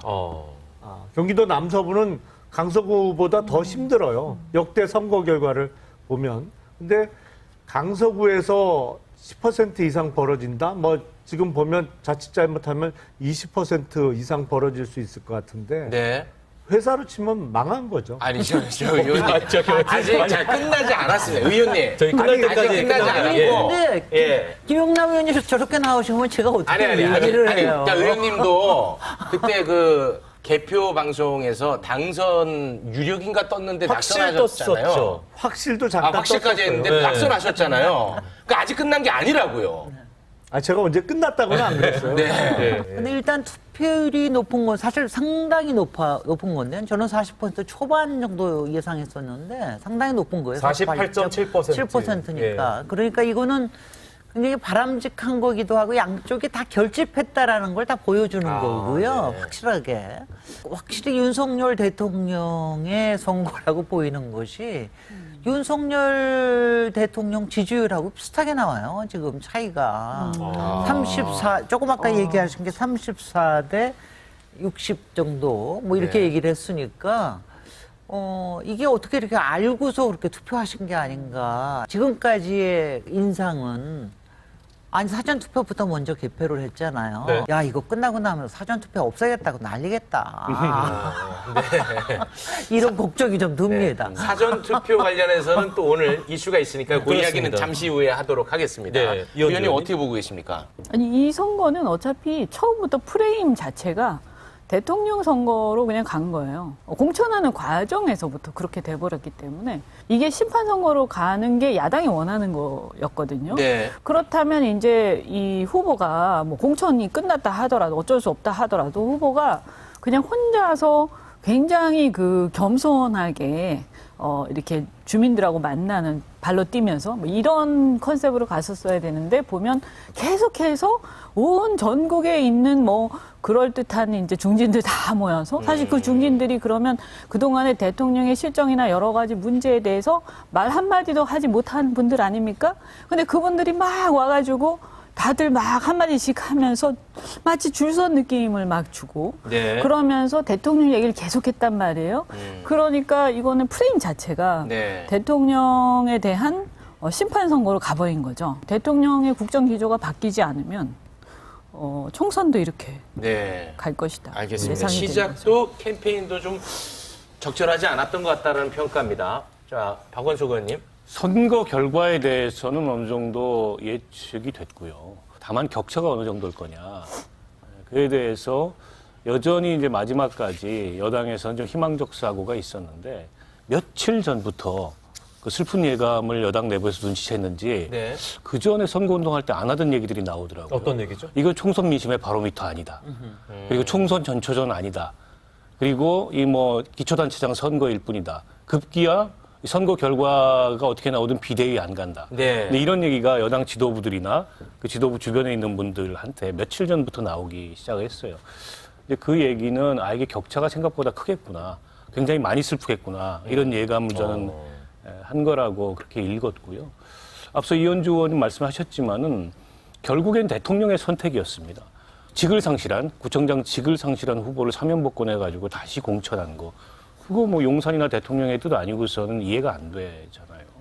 지도부는 막판까지 이 선거를 뭐 하느냐 마느냐 여러 가지 고심이 있었는데 할 수밖에 없었던 선거가 됐고, 그리고 선거 전략도 너무 앞뒤가 안 맞는, 처음에는 이제 야당에서 심판론을 세게 들고 나오니까는 그에 맞불으려고 메모드급 선대위를 구성을 했는데 네. 정작 선거의 프레임은 지역의 큰 일꾼론으로 갔어요. 그러면 지역 일꾼론이면은 거기에 나경원, 안철수 이런 분들이 와가지고 선거운동 할 이유가 없잖아요. 그런데다가 지역 일꾼하고 안 맞는 후보예요. 차라리 마곡지구처럼 거기 막 LG 데이터센터 들어오고 이래서 대기업이 들어가 있기 때문에 기업 도시로 한번 강서를 키워보자. 이런 이미지를 갖는 기업인 출신이라든지 네. 이런 분을 공천해서 승부를 봤다면 선거의 컨셉이 또 났을 거예요. 네. 근데 김태우 후보는 그런 것도 아니고, 이 김태우 후보가 겸손한 선거 캠페인 이런 걸로 가려지는 후보가 아닙니다. 일단 말이 너무 많아요. 이분 유튜버잖아요. 이재명 대표가 거기 유세오는 거 가지고 후보인 당사자가 나서서 이 무슨 범죄 피의자가 유세를 오느냐는 식의 불필요한 얘기를 하는 겁니다. 그런데다가 대통령하고 한 라인이 있다. 요건 이제 김기현 대표가 띄운 건데. 네, 맞습니다. 이게 지금 그 국민의힘의 영남 지도부의 수도권 선거에 대한 무지의 소산이라고 저는 생각해요. 그거는 본인들이 울산 같은 데 선거 치를 때 먹히는 얘기입니다. 대통령과 가깝다. 예산 잘 끌어올 수 있다. 지금 수도권 민심에서 전혀 먹히지 않는 캠페인을 한 거예요. 저거 보면서 이 선거 망했구나, 국민의힘이. 네. 이런 예감이 들었는데, 제가 예상했던 것보다 지금 격차가 훨씬 더 크고 투표율이 높아진 만큼 이 심판론이 덩달아 높아진 게 아닌가 그렇게 네. 이해합니다. 알겠습니다. 후보자가들이 무슨 뭐 이렇게 될 경우에 비대위 체제로 가고, 비대위 체제에는 뭐 저나 무슨 뭐 누구나 뭐 이렇게 원희룡 비대위. 얘기를 하는데, 지도 체제가 자주 바뀌는 정당을 쳐놓고 제대로 되는 정당이 없습니다. 지구 이기고 하더라도 사실은 이 당 전체를 흔드는 그런 선거는 아니잖아요. 지난주부터 국민의힘 쪽에 아까 박원석 의원이 지적한 그런 기류가 있었어요, 분명히. 네. 이 선거의 의미를 축소하고 이게 230여 개의 기초단체 중에 하나의 선거일 뿐이다. 네. 그리고 총선의 바로미터가 아니다. 물론 총선이 이제 6개월 남았습니다. 6개월 동안 어떤 일이 또 생길지 모르죠. 하지만 이번 선거 결과는 지금 받은 성적표예요. 네. 그거는 부인해서는 안 돼요. 네. 지금 현재 민심을 가장 정확하게 가르쳐줄 수 있는 성적표거든요. 어떤 여론조사가 24만 명이 넘는 샘플을 돌리는 여론조사가 어디 있어요? 이번에 그렇죠. 투표하신 분이 24만 명이 넘잖아요. 네. 그러니까 24만 명의 적극적인 의사를 물어본 거거든요. 네. 그 결과로 예를 들어서 20% 넘게 여당이 졌다? 그러면 지금 민심의 상황이 그렇다는 것은 정확하게 반영을 하는 것이죠. 네. 그렇기 때문에 뭐 앞서 잠깐 자료화면에 나온 것처럼 지도부 자꾸 바뀌는 당치고 잘 되는 정당이 없다고 하는데, 아니 잘 되는 정당이면 지도부가 안 바뀌죠. 안 되기 때문에 어떤 거라도 해야 되니까 바뀌는 거예요. 그거는 네. 역설적이게도. 그러니까 내심 여당 내에서는 한 10% 이내로 진다면 그야말로 젖잘싸. 지긴 졌지만 이걸 가지고서 내년 총선의 참패를 예감하는 네. 그런 선거는 아니고, 지도부 교체까지는 거론되지 않을 수 있는 이제 이런 어떤 가능성, 그런 여지를 두고 선거를 치렀는데, 그 예상보다 훨씬 더 이 격차가 크게 지금 네. 나타났단 말이죠. 이건 누군가 책임을 져야 돼요. 당장 어쨌든 공천을 하고 공천장은 당대표 이름으로 나가는 겁니다. 뭐 대통령의 눈치가 있었든 없었든 간에. 그리고 선거를 진두지휘했던 지도부 책임론이 나올 수밖에 없고요. 지금 보세요. 서울이 앞서 이제 김영남 의원이 얘기했듯이 24만 명 샘플, 이거 이제 실전을 돌려봤는데 이 정도 격차가 난다면 경기도는 어떻겠어요? 지금 경기도에서 출마하려고 한 후보들은 이걸 보면 정말 경악할 상황이에요. 바로 여기 있습니다. 왜냐하면 서울보다 경기도는 더 안 좋거든요. 더 안 좋거든요. 네. 경기도에서는 거의 총선을 못 치르는 상황이라고밖에 이 상황을 받아들일 수가 없어요. 그러면 네. 당연히 지도체제도 바뀌어야 되고 대통령의 국정운영, 대통령의 총선에 대한 인식, 네. 대통령의 여당에 대한 인식이 바뀌지 않으면은 지금 이 상태에서는 여당의 선거 전략이 나올 수가 없는 네. 그런 격차로 가고 있는 거예요. 네. 격차율이 10%포인트 이상 나면은 이건 무조건 변화가 필요해 보인다라고 말씀하셨는데 어떻게 그렇게 갈까요? 어떻습니까? 국민의힘. 지금 이제 이래도 그렇게 안 갈 수도 있을 것 같아. 아, 격차가 이렇게 크게 벌어져도 이런 것 때문에 걱정들을 하는 거죠, 사람들이. 웬만해서는 지도부는 그냥 간다라고 어떤 내부적인 이제 그 공감대를 형성을 하고 있다. 뭐 이런 얘기가 은근히 들려요. 그래서 그 웬만하면이 뭐냐 도대체. 그런데 지금 봤을 때 예를 들어서 강서구의 어떤 지역적 특성을 생각을 했을 때 한 5% 정도 차이 뭐라고 하면 모르겠는데 네. 지금 이게 10% 넘어도 굉장히 심각한데 만약 20% 정도 된다. 그럼 네. 이거는 선거를 그러니까 나갈 필요가 없는 선거가 되는 거예요. 그냥. 총선 자체가요? 네, 네. 그런 게 되는 완전히 창피당하는 선거가 되는 거죠. 고생만 하고요. 근데 여기서 그러면 애초에 보면 공천 자체가 잘못된 거 아닙니까? 명분이 없는 공천이잖아요. 근데 국민들이 그런 명분 없는 공천을 절대 용납하지 않거든요. 네. 그래서 이거를 그냥 묵과하고 그냥 하면서 박수 치면서 넘어가신 분들 다 저는 책임져야 성찰해야 된다라고 보고요. 네. 앞으로 총선 더 심합니다. 완전히 대통령 중간평가 선거 됩니다. 그럼 2년도 채 안 됐는데 대통령의 중간평가가 이 수준이란 말이냐. 그랬을 때 이거는요, 보통 심각한 게 아니에요. 네. 그러면 이게 정당이라는 게 정권 재창출을 목적으로 하는 것인데 네. 이대로 가면 그냥 폭망이 폭망. 그래서 총선뿐만이 아니라 정당의 정권 재창출 자체가 불가능해지는 상황이기 때문에 네. 이 부분에 대해서는 저는 대통령과 당의 관계 이것을 재설정할 필요가 있다라는 생각이 듭니다. 네. 왜냐하면 정당은 다시 정권 창출을 해야 되니까. 제가 하나만 좀 여쭤보고요. 이 총선을 준비하는 입장에서는 굉장히 괴로운 상황으로 갈 수도 있을 것 같습니다. 그런데 그러면 왜 이렇게 판을 키웠냐라는 질문이 자연스럽게 붙을 수 있을 것 같은데 왜 그랬다고 보십니까? 결정을 하는데 관여하는 사람들이 일단 선거를 잘 몰라요. 제가 보기엔. 그게 누구죠?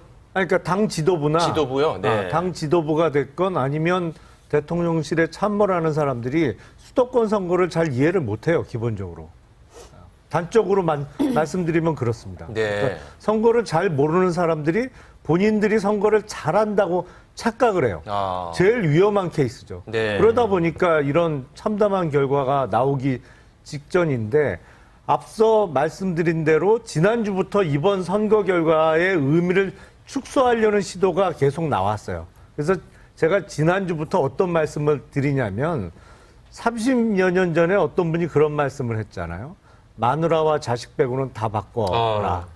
그래야 되는 상황인 것이에요. 네. 그러니까 바꿀 수 있는 사람은 다 바꿔야 되는 것이고 네. 사람을 바꿀 수 없는 직책이라면 네. 그 사람의 태도와 인식이 바뀌어야 되는 상황이 된 겁니다. 이게. 네. 왜냐하면 국민들이 보여주신 성적표거든요. 네. 아니고는 방법이 없어요. 이제 당위에 대한 부분인데 그 예측으로 그렇게 갈 것 같아요? 아니면 변하지 않을 것 같아요? 저항이 셀 거예요. 그러니까 그럼에도 불구하고 바뀌지 않으려는 저항이 매우 셀 겁니다. 보나마나. 네. 아니 지난주부터 벌써 흐름이 있었어요. 그래서 아니, 지금 이걸 만들어내야죠, 변화를. 본질을 피해 가신다는 생각을 해요. 답변하시는 것도 그렇고. 아니 왜 지도부가 모릅니까? 지도부는 처음부터 공천을 안 한다고 그랬어요. 네. 그런데 공천을 하게 만든 게 누굽니까? 그러니까 이거는요. 책임질 사람은 분명히 딴 데 있는 거예요. 그건 확실하게 대통령실과 대통령입니다. 근데 그걸 거기서 책임을 못 지니까 저는 지난 며칠 동안에 앞에서 보여주신 자료 화면에서 나오는 건 뭐냐면은 대통령과 대통령실에 부과될 이 책임에 대해서 지금 회피하기 위한 모든 연막을 피우고 있다. 그다음에 아직도 대통령과 대통령실에서는 정확하게 작전을 못 짜고 있다. 저는 그렇게 판단이 됩니다. 네. 워낙은 생각을 한 건 뭐냐면은 추석 전에 이재명 대표 집어넣고 구속영장 앞장 쳐가지고 집어넣고 네. 그다음에 그것 때문에 이걸 갖다 다 판을 깔고 그다음에 엑스포 따고 이러면서 총선을 가려고 그러는데 이게 모든 게 뻐그러지고 있는 거예요 지금. 그런데 그거의 당사자는 책임을 물을 수가 없는 상태 아닙니까? 그러니까 저는 요 얘기를 딱 여기서 정말 용기 있는 국민의힘의 일원이라 그러면은 대통령에 대한 뭔가 조치를 요구를 하는 게 더 맞을 것 같고 그게 안 될 테니까 저는 오늘 12시 전에 김기현 지도부 이 정도면은 다 사퇴해서 내야 됩니다. 국민 앞에 사퇴 내야지. 아무것도 못 해놓고 지금 어디다가 이걸 미룬다 이루고 얘기하는 것 자체가 웃기는 거죠. 변화할 가능성이 있느냐 없느냐 이걸 판단할 수 있는 몇 가지 대목이 있다고 봅니다. 일단 일성이 뭐라고 나오느냐 이 굉장히 중요할 것 같아요. 이 정도면은 정말 이 민심 앞에 겸허하게 돌아보고 쇄신하겠다 이런 얘기가 나와야 되는데 이제 그런 얘기가 안 나오면 별로 변화의 의지나 가능성이 없는 거죠. 두 번째는 김진애 의원님이 말씀하셨어요. 이 정도 격차면은 지도부는 늦어도 내일 아침에는 물러나는 게 맞습니다. 그게 상식이에요. 그게 정치 문법입니다. 네. 그 뒤에 어떤 지도체제가 들어오냐는 본인들이 관여할 문제가 아니에요. 네. 적어도 원내대표는 남아있잖아요. 원내대표가 그 당분간 어쨌든 대행을 맡아가지고 뭐 이후 지도체제를 구성을 하겠죠. 그리고 세 번째로는 지금 지난 인사청문회 파행 끝에 김행 후보자는 아직 임명장을 못 받았습니다. 그렇죠. 네. 대통령이 만약에 국정운영 기조를 좀 바꿔야 되겠다. 이번 이제 보궐선거에서 나타난 이 민심의 아주 냉정한 반응에 대해서 통감하고 뭔가 변화를 줘야 되겠다고 생각하면 당장 김행 후보자의 임명철회 내지는 자진 사퇴 이런 가시적 조치가 나와야 됩니다. 그 세 가지 정도를 단기간에는 좀 지켜보면 알겠습니다. 과연 변화의 가능성이 있을지 없을지 판단할 수 있을 것 같아요. 의원님 제가 진짜 궁금한 게 선거를 앞두고 있습니다. 그리고 선거가 굉장히 중요하다고 다들 얘기를 해요. 근데 김영 후보자에 대해서는 보수 인사들도 비판을 많이 했단 말이에요. 그렇다면 이건 악재란 말이에요, 선거에. 그러면은 악재를 줄이는 쪽으로 선거 캠페인을 가야 되는데 왜 지명철회까지 이어지지 않았을까요? 상황의 심각성을 인식 못했을 수도 있고요. 네.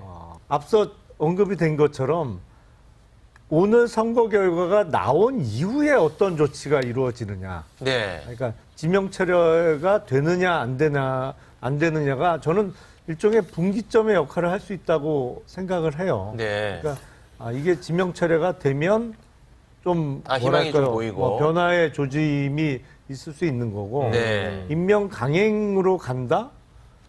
그러면 어떻게 되냐면요. 네. 얼마 전에 이제 국민의힘이 시대전환의 조정훈 의원을 비롯한 6명의 인재 영입 발표를 했어요. 이제 인재 영입이 그게 마지막이 될 가능성이 높아요. 그러니까 그럴듯한 인물들은 적어도. 왜냐하면 웬만한 사람들이 이게 20% 이상 참패하는 선거 결과를 보고 입당을 하겠어요? 네. 사실은 그 전에 이미 나왔어야죠. 그러니까 뭐냐 하면 저는 아주 이게 대통령은 뭐 근본적인 문제고요. 대통령과 당의 관계. 그런데 대표가 어쨌든 간에 이렇게 공천이 잘못되고 사전 선거 바로 전날 이런 어떤 파행이 일어났는데도 거기에 대해서 아무런 얘기도 안 해, 지도부가. 그러면서 심지어는 그날 한번 보세요. 김행 후보자도 그렇지만 지성호 의원인가요? 네. 그분이 나갑시다. 나가자. 네. 아니, 그 나가는데 다른 의원들이 아무도 안 말리고 같이 우르르 나가요.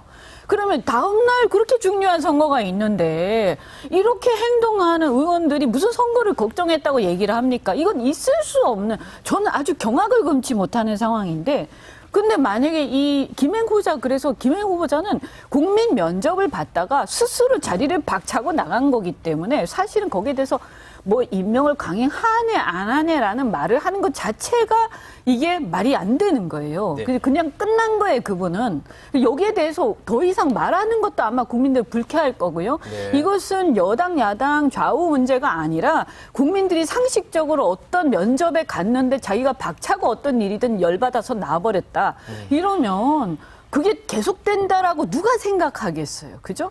그래서 이렇게 상식에 맞지 않는 것을 대통령은 강행하려고 하고 그냥 그런 사람을 내정하고 그런 사람을 인사 그 검증도 제대로 못한 법무부를 비롯해서 그 사람들부터 해서 그다음에 당은 이거에 대해서 아무런 문제의식도 없이 그냥 나갑시다 해서 같이 나와 또 우르르 따라 나가는 의원들도 그렇고 이게 끝났는데도 여기에 대해서 비판 한마디 하는 사람들이 없고 총체적인 난국이다. 네. 그래서 예를 들어서 이분의 임명 철회를 만약에 하면 그나마 다행이지만 그걸로 만약에 끝난다. 네. 그러면 저는 어떻게 보냐면 20% 초반에서 지는 게 한 15% 정도로 질 것이다. 이렇게 봅니다. 총선에서. 아, 총선에서요. 네. 지금부터는 내년 총선을 미리 보는 시간 마련해 보겠습니다. 임경빈 캐스터, 오늘 발표된 여론조사 준비했다고요? 내년 총선의 성격을 어떻게 보느냐, 이거를 이제 국민들한테 여쭤봤습니다. 정부와 여당을 견제하기 위해서 야당에 힘을 실어줘야 된다라는 여론이 52.2%로 좀 더 높게 나왔고요.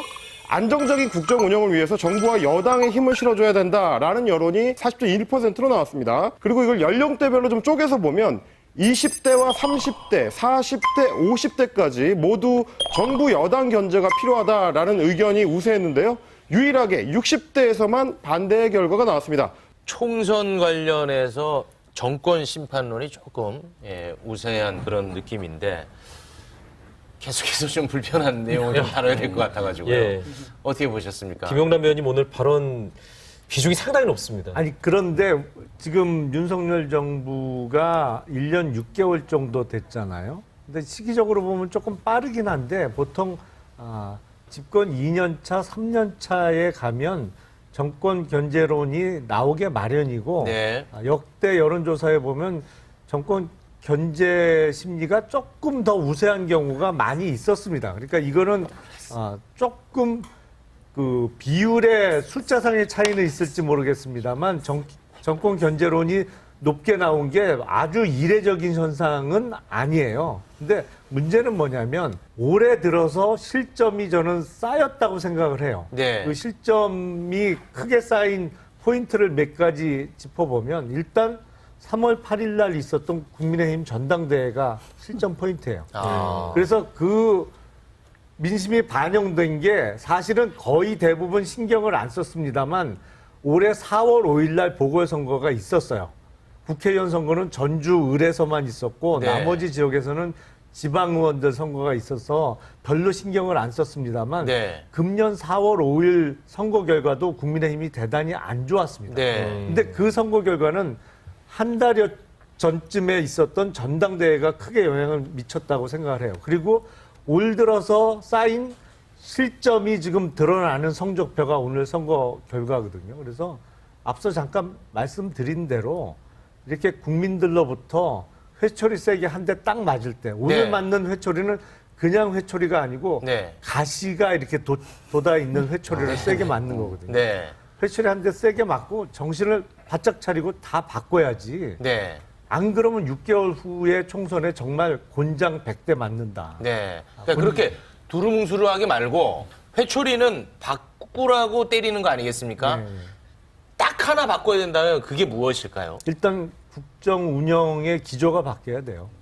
아니 근데 저는 이렇게 정말 두루뭉실하게 얘기를 하다가는 네. 아니 얼마나 더 구체적으로 말씀드릴게요. 아니 그러니까 액션에 대한 얘기를 하기 전에는 그러니까 탈출구가 없을 거라는 생각이 드는 게 제가 이제 국힘을 보면서 국민의힘을 보면서 정말 애처롭고 국민의힘이 바로 서야 우리 대한민국이 바로 설 수가 있다. 그리고 항상 격려하고 응원하고 솔직히 이준석 대표가 나올 때도 이준석 대표 개인에 대한 선호나 불호를 다 떠나서 변화의 힘을 필요로 하기 위해서 이준석 같은 인물이 필요하다. 네. 이러고 했지만 다시 권력의 힘을 따라서 윤석열 대통령을 그냥 또 다시 용병을 끌어온 거 아니에요. 이게 저는 국민의힘의 문제라고 생각이 되는데 지금도 사실 두 가지 아닙니까? 하나는 국정기조를 대통령의 국정기조를 바꾸는 거하고 또 하나는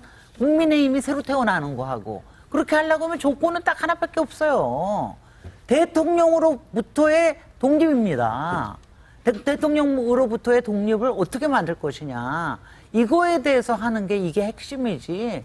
다른 거를 아무리 얘기해봤자 아무 소용없다. 방법론은 어떤 게 있어요? 방법론. 대통령 출당시켜야죠. 출당까지 가는 거예요? 그럼요. 저는 그렇게 생각합니다. 아유. 왜냐하면 그렇게 안 하면은 여전히 대통령이 공천에 영향을 미칠 거다. 네. 그리고 대통령이 뭐 신당을 할 수도 있고 재창당을 할 수도 있고 이렇게 해서 하는 한은 계속해서 거기 끌려다니는 거 외에는 없어요. 네. 국민의힘이 바로 서야 됩니다. 네. 대통령 출당에 대한 답만 딱 듣고 넘기겠습니다. 현실적 가능성이 거의 제로에 가까운 얘기이기 때문에 그런 말이 그거는 한마디도 안 나오는. 글쎄 이제 우리가 역대 정부를 보면 집권 거의 말년에는 그런 요구가 있었어요. 그래서 그렇죠. 노무현 대통령도 탈당을 하고 뭐 몇 차례 그런 경험이 있었습니다만 지금 윤석열 정부는 1년 6개월 돼가고 있는 거예요. 지금 네. 1년 6개월이 채 안 됐죠. 네네. 그러니까 남은 임기가 3년 6개월이 넘어요, 지금. 근데 대통령으로부터 완벽하게 독립하는 정당? 그건 야당이죠. 여당이 어떻게 문재인 정부에서는 민주당이 그 문재인 대통령으로부터 완벽하게 독립했습니까? 절대 그렇지 않거든요. 그러니까 아니, 절대 그럴 수는 없는 거고 다만 바뀌어야 되는 거는 틀림없는 사실입니다만 네. 그 방금 말씀하신 거는 현실적으로는 그건 불가능한 네. 얘기죠. 그리고 이번에 공천과 관련해서도 사실은 당이 만약에 바로 서 있었다면 지도부가 어떻게 얘기를 했을 거냐면 대통령이나 대통령실에서 압박을 해도 네. 이거는 그렇게 해서는 절대로 이길 수도 없고 그 우리 국민에 대한 도리가 아닙니다. 그래서 이 공천 문제에 대해서는 네. 개입하지 마십시오. 노라고 할 수 있어. 라고 얘기를 할 수 있어야 뭐라도 예. 아니 그래도 사실 지금 너무 실점이 많이 쌓였기 때문에 그래도 지금 불과 6개월 앞에 두고 그래도 저는 좀 어렵다고 생각해요. 왜냐하면 이 선거가 보면 그래도 1년 이상 남아야지 이게 회복이 되지 지금 너무 안 남았어요. 그런데 그래도 그렇게라도 할 수 있어야 되는데 그게 네. 만약에 안 되잖아요. 네. 그럼 대통령께서 갑자기 그동안에 당에 관여하던 거, 공천에 관여하던 거 이런 것들을 갑자기 다 생각이 갑자기 바뀌어서 이번에 딱 보니까 내가 이래서는 안 되겠다라고 하지 않는 한 네. 가능성이 없죠. 그러면 예. 정말 이것은 정말 수렁으로 나가는 거죠. 총선이 6개월 남은 지금 시점에 의미 있는 지표 하나만 꼽아달라라고 얘기하면 대통령 국정 수행에 대한 호감도 비호감도 요걸 꼽습니다. 근데 이제 대통령 국정 수행에 대한 부정적 여론이 이게 55%를 넘고 긍정 여론이 35%에 머무르면은 선거의 백약이 무효라고 전문가들은 얘기를 해요. 인물도 안 먹히고 정책도 안 먹히고 공약도 안 먹히고 그냥 그 구도 안에서 헤어나질 못한다라는 게 전문가들의 공통된 견해인데 2021년에 4.7 재보궐선거 때 서울시장, 부산시장 선거를 둘 다 이제 민주당이 졌잖아요. 네. 그때 문재인 대통령 지지율이 35%를 밑돌았습니다. 부정평가가 55%를 넘어섰어요. 그런 구도하에서는 어떤 전략을 쓰든 어떤 인물을 내밀든 선거를 치를 수가 없다는 거예요. 이 얘기는 무슨 얘기냐면 대통령이 안 바뀌면 아무것도 안 바뀌는 거예요, 여당은.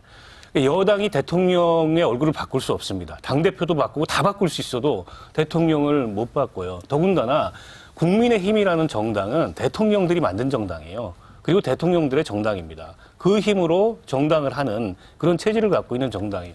국민의힘 계열의 정당에서 대통령이 임기 말에 당적을 벌였던 거는 박근혜 전 대통령밖에 없어요. 그때 탄핵에 내몰렸기 때문에. 이명박 전 대통령도 당적 안 벌였습니다. 김대중 전 대통령, 노무현 전 대통령 뭐 반강제로 떠밀리다시피 해서 당적을 벌였던 역사는 민주당에서나 있는 역사지 국민의힘이라는 정당에서는 없는 역사예요. 때문에 윤석열 대통령 스스로 바뀌지 않는 이상 내년 총선에 국민의힘이 대통령을 밀어내고 대통령님이 이러면 안 됩니다. 이렇게 하시면 이제 선거 큰일 납니다. 이러기 쉽지가 않아요. 네. 윤석열 대통령이 스스로 바뀌어야 됩니다. 바뀌지 않으면 본인의 임기 후반부도 불행할 거고 내년 총선에 굉장히 불행한 결과를 맞이할 거예요. 네. 그 윤석열 대통령의 권력 의지가 굉장히 강한 분이라고 얘기를 하는데 권력 의지는 그런 어떤 정무적 판단과 전략이 동반될 때 그걸 진정한 권력 의지라고 얘기하는 거지. 네. 그거 없는 권력 의지는 오기죠. 네, 알겠습니다. 지금 이대로 가면 오기입니다. 네. 민주당 이야기를 좀 잠깐 해볼까 하는데요. 대표적 비명계 이원호 의원이 이런 얘기를 했습니다. 선거에서, 그러니까 이번 보궐선거에서 이기면은 안주하게 돼서 오히려 총선에는 악재가 된다. 라는 발언을 했는데 이 발언은 어떻게 생각하십니까? 아니 보궐선거에 저주라는 건 항상 있습니다. 거기서 너무 이기고 나면은 거기에 안주할 수도 있다라는 거. 이거는 이런 논리는 뭐냐면은 마치 지금 국정원이 북한이 해킹할 수도 있기 때문에 부정선거가 일어날 수도 있다. 이런 거가 똑같은 거예요. 가능성은 항상 있는 겁니다. 네. 근데 이거는 본인의 이원욱 의원의 본인의 생각 때문에 이렇게 나오는 거지. 민주당 내에서는 이재명 대표를 끊임없이 출당이 아니라 없애려고 하는 게 이런 움직임이 계속해서 있었습니다. 이제는 그거는 변수가 안 됩니다. 네. 이제는 뭐냐, 오히려 변수가 되는 건 뭐냐면은 이재명 대표의 리더십으로 국민들이 민주당에 대해서 바라는 혁신, 네. 그러니까 이른바 공천 혁신, 또 당원 혁신, 그다음에 정책 혁신, 이런 것들을 이룰 수 있느냐, 이거에 대한 거하고, 그리고 그 과정에서 이재명 대표 자신의 거취 문제는 이제는 이게 좋은 게 뭐냐면 이재명 대표가 스스로 결정할 수가 있는 거예요. 네. 그러니까 이거를 이원욱 대표가 뭐라 그런다고, 이원욱 의원이 뭐라 그런다고 네, 결정하는 단계가 없다면 네. 지금 그냥 잭하고 있는 알겠습니다. 겁니다. 새삼 또 느꼈는데요. 이 선거가 정말 중요한 것 같습니다. 그리고 관심도 안 높고요. 물어봐요. 아니 아까 많이 하셨으니까 시간이 없습니다. 정의당에 대해서. 네, 시간이 다 됐습니다. 네 분과는 여기서 인사 나누겠습니다. 네 분 고맙습니다. 고맙습니다. 네.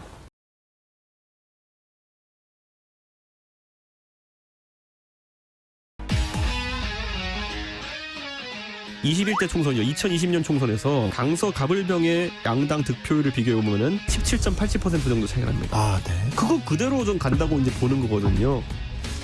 이준석 전 대표의 평론에 대해서 제가 다시 한번 평론을 좀 하자면 평론도 사이비 평론이 아니라 더불어민주당 김교훈 후보가 국민의힘 김태우 후보를 17.15%포인트 차로 누르고 그 제가 뭐 무속이나 이런 걸 좋아하는 사람이 아니다 보니까 완전 박사 윤장 바뀌라고 청사부에 배당된 않았기 때문에 올랐다. 자세를 똑바로 해주세요. 네. 나라를 세우고 있는 국민을 위해서 드릴 말씀입니다.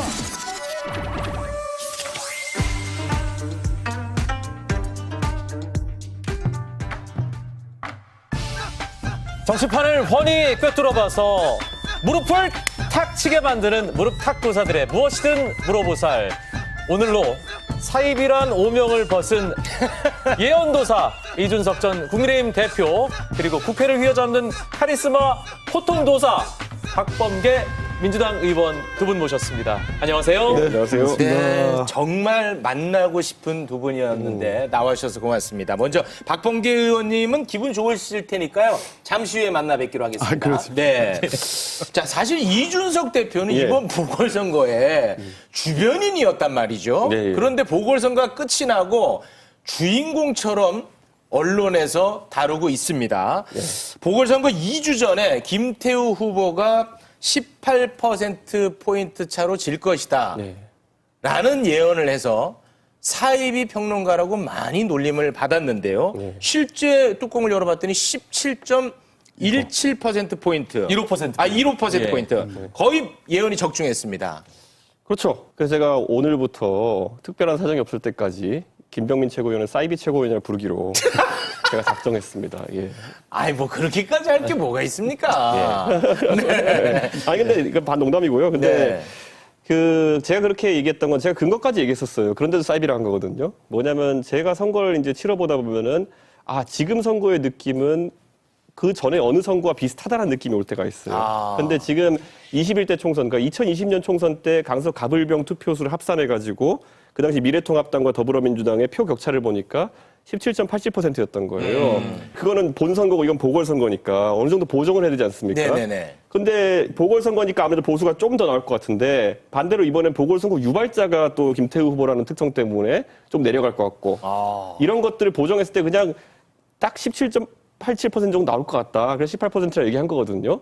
이렇게 얘기해줘도 지금 김병민 최고위원은 데이터를 보기보다는 방송을 할 때 원래 누군가를 위해서 방송하기 때문에 거기에 맞춰서 방송한다고 생각합니다. 누구를 위해서요? 그분. 예. 아니 제가 오늘 깜짝 놀랐는데 우리 이준석 대표님은 그 경쟁자가 윤석열 대통령 아니세요?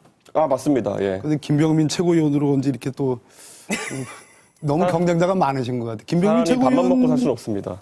가끔가다. 빵도 먹고 라면도 예, 먹고. 그래서, 예. 아, 라면에 해당합니까? 아니, 우리 간식으로. 의원님은 경쟁자가 한동훈 장관입니까? 아니, 좀 그렇게 생각한 적이 없어요. 아, 그건 아닙니까? 네. 제 후임 장관으로서 잘하기만을 바란. 아, 잘하길 바랍니까? 아니, 그럼요. 아, 잘하는 마음에서 이렇게 충고도 하고. 예, 그거를 잘 못 받아들여서 그랬죠. 아, 꼭 이따가 이야기 좀 나눠보도록 하겠습니다. 네. 아, 그런데 오늘 홍준표 대구시장이 좀 흥미로운 SNS 글을 남겼습니다. 놀렸어요. 아니, 우리 족집게 이준석 선수 네. 그렇게 남의 선거 결과 잘 맞히는데 자기 선거는 3번이나 졌을까? 이런 글을. 그건 당연하죠. 노원병에 홍준표 시장 나오시면 안 됩니다. 예, 그냥 그런 거지 뭘 그거를 뭐 복잡하게 설명합니까 그거를. 예, 제가 대구 나가면 될 것 같고요. 공천받아서 가면은. 제가 대구 시장 나가면 돼요.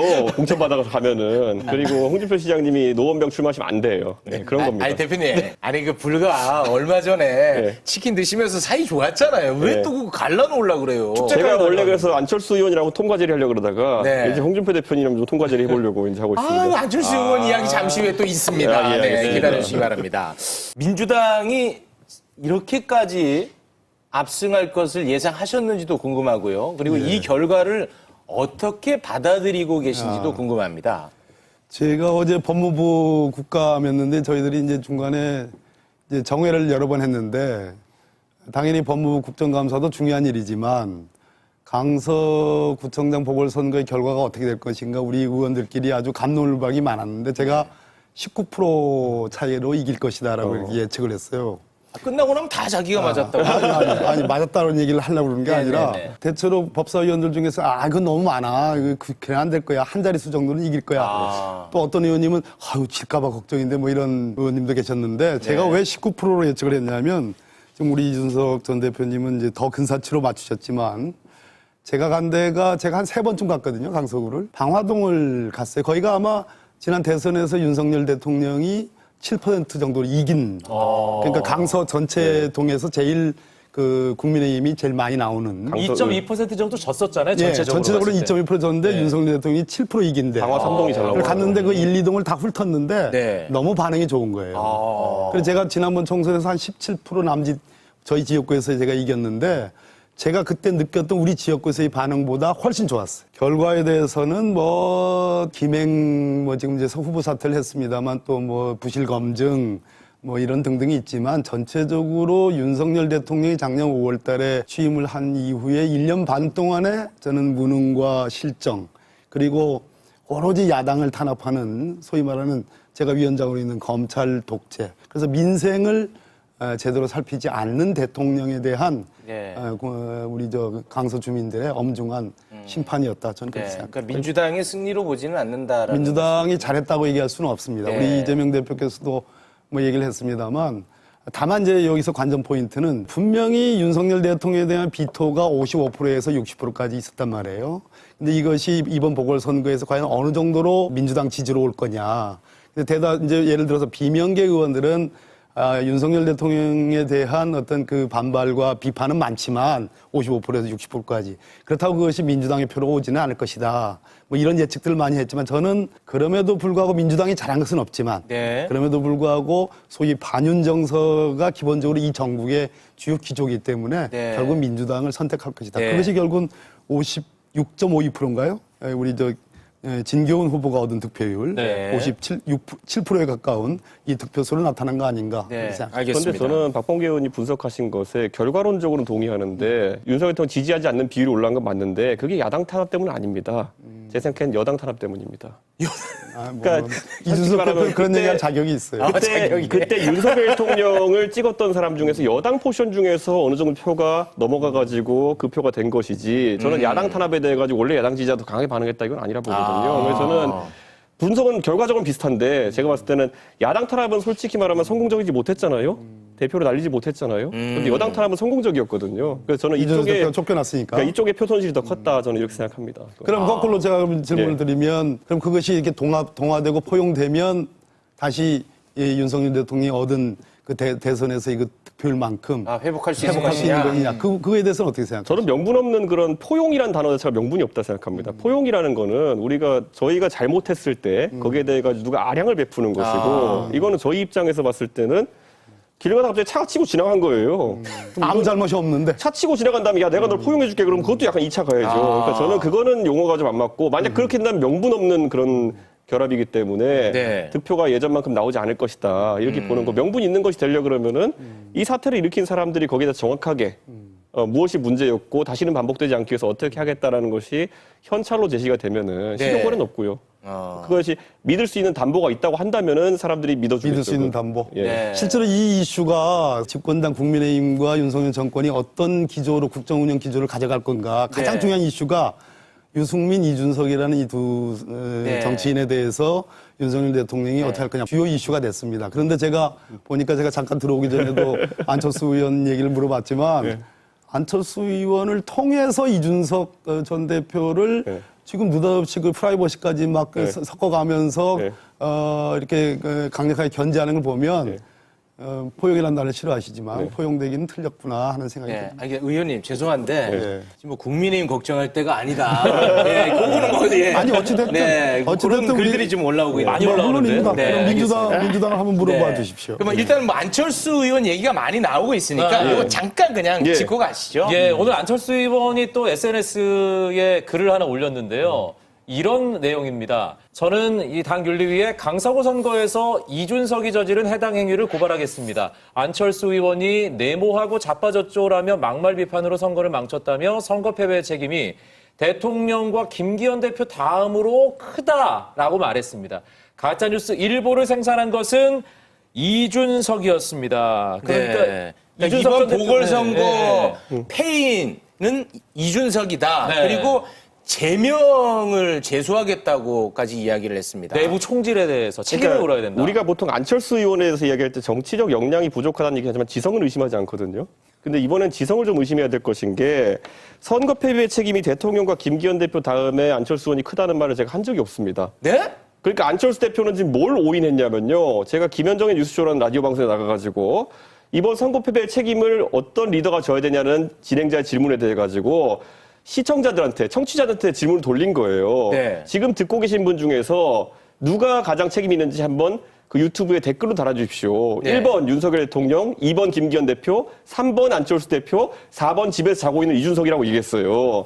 그러니까 1, 2, 3, 4를 골라가지고 댓글 달아달라고 한 건데 이거를 제가 봤을 땐 보좌관이 보고를 엉터리 한 것 같아요. 그러니까 순위가 아니라 그냥 보기였다는 겁니까? 그러니까 앙켓 조사가 찬 거예요. 지금 그래요? 방송 보시는 분들 1번 윤석열, 2번 김기현, 3번 안철수, 4번 이준석 누가 책임 있는지 달아주세요 그래가지고 쭉 달렸어요. 네. 근데 그거를 나중에 보고 뉴스에 나온 스크립트만 보고 네. 1점 윤석열, 2점 김기현, 3점 안철수니까 세 번째로 자기를 지목했다 생각하는 건데 네. 그러니까 안철수 대표가 물론 바쁘다 보니까 잘 못 볼 수도 있겠지만은 네. 이 주장을 지속해 가시면은 지성이 의심받습니다. 네, 알겠습니다. 뭐 듣고 보니 그러면 이거는 그냥 지나가는 에피소드 정도로만 저희가 받아들이면 될 것 같고. 아니요, 지나가는 에피소드가 아니라요. 이렇게 네. 봐야 될 게, 예를 들어 김병민 최고위원도 이번에 분명히 큰 실수를 했고, 저는 제가 봤을 때 왜냐하면은 정확한 데이터에 대해 가지고 사감으로 비판을 했던 거잖아요. 근데 김병민 최고위원은 오늘 조용해요. 장혜선 최고위원도 조용하고. 그 좋아하던 방송도 안 해요, 지금. 아니, 지금 뭐 그럴 기분이 아니겠죠. 아니, 그러니까 그게 그런데 오히려 사람들이 봤을 때는 아, 김병민 최고위원이 이번에 실패를 바탕으로 복귀해가지고 뭔가를 더 준비하고 있구나. 전 긍정적으로 평가해요. 네. 그런데 안철수 대표는 지금 딱 눈 뜨고 일어나 보니까 졌네? 그런데 안철수 대표가 이번에 보시면요. 9월 22일 날 갑자기 강서 보궐선거에 상임고문 들어가겠다고 해요. 네. 제가 감히 예측해보자면은 안철수 대표는 이번에 뛰어들어가지고 9월 27일 날 이재명 대표의 구속을 예상하고 그럼 강서 보궐선거에서 좋은 결과가 있겠거니 해가지고 가신 것 같아요. 제 예측입니다. 그런데 결과가 안 좋으니까 자고 일어났는데 나 어떻게 하지 이러다가 이준석이 나에 대해서 언급했어? 그럼 얘를 걸고 넘어져야지 해가지고 갑자기 윤리위 같은 소리 하는 거 아닙니까? 지금 네. 제가 솔직히 말하면요. 오늘 안철수 대표가 가짜뉴스로 저를 비방한 거기 때문에 제가 윤리위 걸 수도 있어요. 하지만 저는 관대하니까 용서해드리겠습니다. 관대한 거 지금 말씀을 조금 많이 하신 것 같다는 생각이 드는데. 우리 법률 전문가로서 지금 이 이준석 대표의 태도는 어떻게 생각하세요? 아니 저기에 제가 개입해서는 안 될 것 같아요. 그래요? 현명하셨습니다. 너무 뜨겁고. 현명하셨어요. 아니 공당의 정말 이 보궐선거는 그냥 보궐선거가 아니잖아요. 네. 일종의 내년 총선 이전의 전초전과 같은 대단히 중요한 네. 시금석이 되는 그런 선거였는데 안철수 의원 또 뭐 김병민 최고위원 또 장해찬 최고위원 이런 분들 얘기가 이렇게 나오는 것이 네. 약간 공당스럽지 않다라는 느낌이 들어서 민주당도 문제지만 국민의힘은 정말 심각하구나 하는 생각이 저는 듭니다. 저희가 이렇게 공격 당했을 때만 반박합니다. 네. 아니 그러면 이준석 대표의 그 질문을 제가 받아서 두 분에게 다시 넘기겠습니다.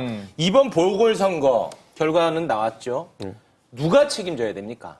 자, 더라이브 시청자 여러분, 1번 윤석열, 2번 김기현, 3번 안철수, 4번 집에 자고 있던 이준석. 지금 바로 유튜브 댓글로 의사를 표현해 주세요. 그만해요. 네. 왜 대표님만 써요, 그거? 대표님이 말씀해 여기도 봐야죠, 민심으로 저희가. 세 번째 썼으니까. 여기도 민심 봐야죠, 여기도. 무조건 윤석열 대통령이죠. 왜 그렇죠? 지금 그 IMF가 내년 한국 경제 성장률을 원래 1.8% 뭐 이렇게까지 예측했던 것이 1.4%까지 내려갔습니다. 그리고 뭐 물가가 사실 체감 물가 지수라는 게 어마어마하게 지금 높아졌잖아요. 그러니까 국민들이 느끼는 경제와 민생에 대한 절망감은 굉장히 큰 거거든요. 그런 속에서 대통령이 그런 포용적, 나라를 통합적으로 뭐랄까 부드럽게 이렇게 그럼 끌고 가자. 그렇지 않고 맨날 나라의 국정의 주요한 기사라는 것이 야당 대표를 어떻게 했다, 뭐 야당 의원들을 어떻게 했다라는 그런 수사와 관련된 기사가 메인을 장식한 지 벌써 1년 반이 됐지 않습니까? 오히려 수사는 더 강화될 가능성이 높아요. 지금 뭐 이재명 대표 수사가 끝난 것이 아닙니다. 또 새롭게 무슨 경찰이 사실상 무혐의를 한 것을 권익위를 통해서 무슨 법화 유용을 또 모락모락 만지고 있고 다 묶어가지고 불구속 기소를 하든지 아니면 뭐 전부를 기소를 하지 않든지. 근데 그걸 또 쪼개기로 해가지고 백현동 거만 불구속 기소를 하고 나머지 위증교사하고 지금 저 쌍방울 거는 또 남겨둔단 말이에요. 보강 수사한다고 무슨 까치밥입니까? 이거 가지고 또 뭘 또 꾸미는 거 있는 건지라는 그런 생각이 지울 수가 없어요. 오로지 정적인 이재명 대표에 대한 탄압, 야당 민주당에 대한 탄압만 관심이 있지 국민이 진짜 먹고 사는 문제, 민생에 대해서는 관심이 없다. 그런데 놀랍게도 이 보궐선거가 끝난 뒤에 용산 대통령실의 반응은 민생을 걱정해야 될 때지 일개 기초단체장 선거에 무슨 뭐 대통령실이 무슨 뭐 그거 가지고 무슨 의미를 두겠느냐 이런 반응이 있는 거 보면서 야 이건 문제가 심각하구나. 그래서 윤석열 대통령에게 전적으로 책임이 있다. 이렇게 생각합니다. 알겠습니다. 국정 기조가 바뀌어야 된다는 이제 말씀이었던 것 같은데요. 제가 이런 질문을 선거 전에 계속 나오시는 분들한테 여쭤봤어요. 보궐선거에 악재로 작용할 만한 김행 후보자 빨리 지명 처리해야 되는 거 아니냐 이런 것들을 제가 여쭤봤었는데 결국은 이제 오늘 자진 사퇴 결정을 했습니다. 미리 좀 지명 처리했으면 어땠겠냐 하는 아쉬움의 목소리가 나오는 것 같은데 어떻게 보십니까? 오늘 표면적으로는 당에서 지명 처리를 요청해가지고 지명이 후보자 사퇴한 것처럼 됐지만은 그런데 이렇게 생각합니다. 아까 말했던 것처럼 선거에 영향 끼칠 것을 알고 있었고 만약 당이 주체적으로 그런 말을 할 수 있는 위치라 그러면은 선거 전에 했었어야죠. 그렇기 때문에 오늘 당이 요청했다는 것도 사실 제가 봤을 때 현실성이 별로 없습니다. 오늘에야 임명권자 결단을 한 것이 아닐까. 요청의 과정이 없었을 것이라고 판단하시는 겁니까? 왜냐하면 당에서 이걸 몰랐다면은 당의 선거 감각이 심각한 겁니다. 당은 알고 있었는데 아무도 입이 있으나 말을 하지 못하는 제가 사자선거 쓰면 꼭 징계하던데 유구무원의 상태였을 것이다. 이렇게 생각합니다. 이건 어려운 거 아니니까 괜찮겠죠. 이 정치권에서는 근수라는 말이 있어요. 근수. 근수요? 근수. 그러니까 그 사람의 무게감. 김행 국무위원 후보자, 여가부 장관 후보자의 근수가 과연 윤석열 정권에 대한 심판적 성격이 강한 이 선거의 여당 참패의 그 책임을 이걸로 퉁칠 수 있는 정도의 근수인가? 그거 아니죠. 그러니까 그럼 지금 흘러가는 게 김행 후보자에게 모든 책임을 돌리려는 모습으로 보고 계십니까? 제가 만약에 이 선거가 타이트한 선거였고 한 5% 내외의 싸움이었으면 지금 이준석 대표가 지적하듯이 여당으로서는 고육지책으로 빨리 사표를 내게 하고 마지막 승부를 가져볼 만한데 남겨놓다가 오늘에 와서 대패가 확인되고 나서 사퇴한다는 것은 이걸로 이것도 역시 까치밥 아닌가 그런 생각이 듭니다.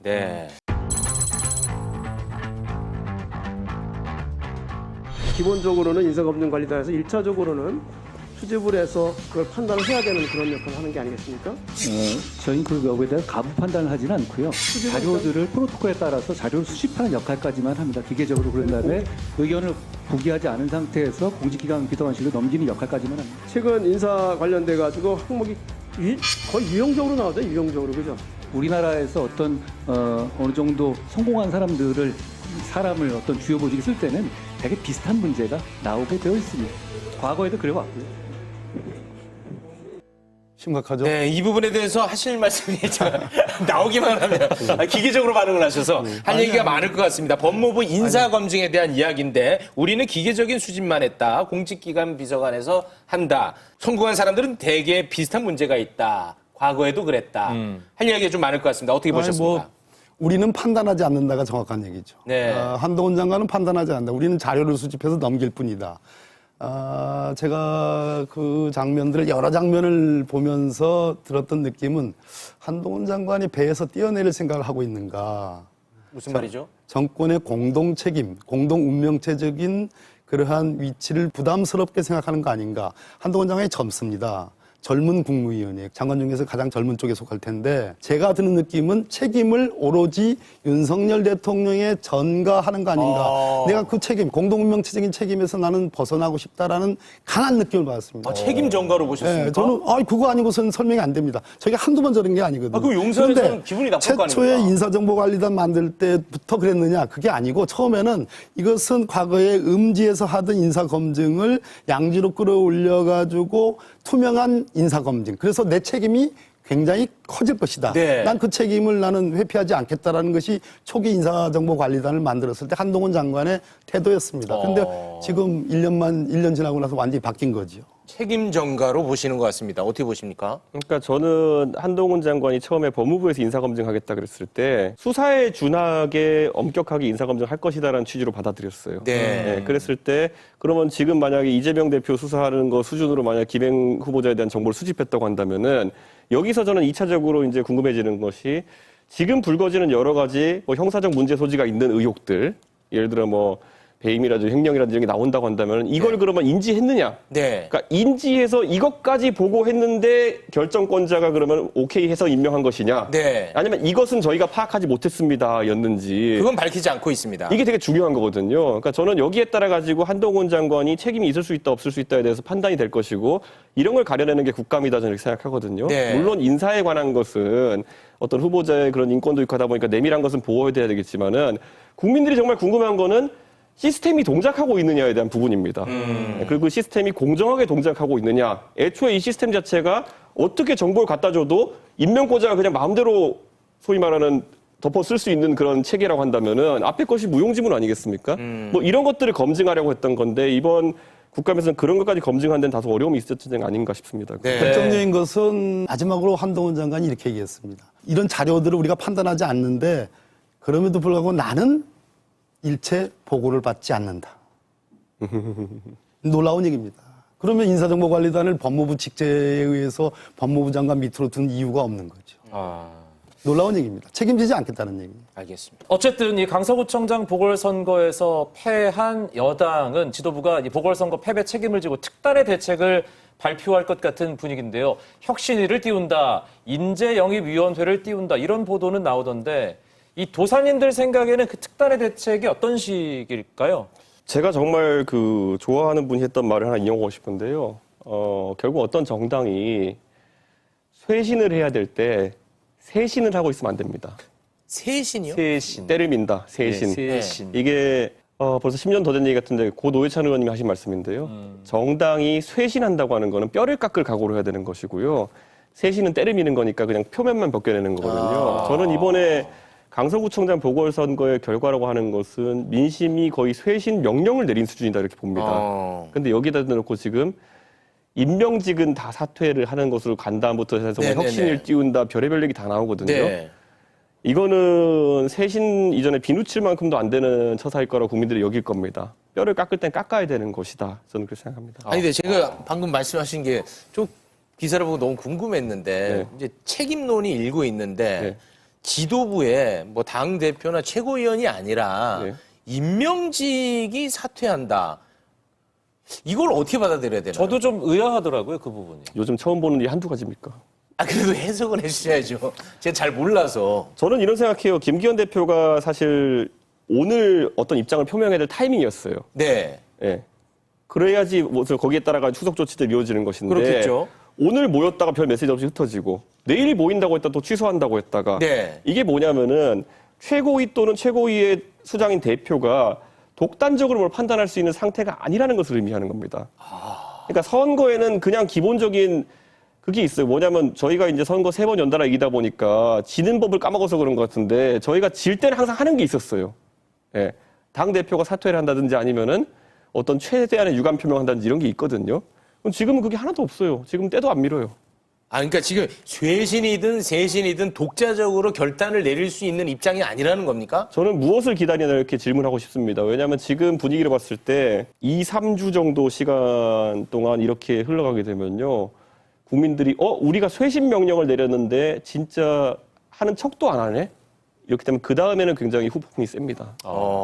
쇄신이 안 되는, 제가 뭐 남의 당 얘기이긴 하지만. 쇄신이요, 쇄신이요?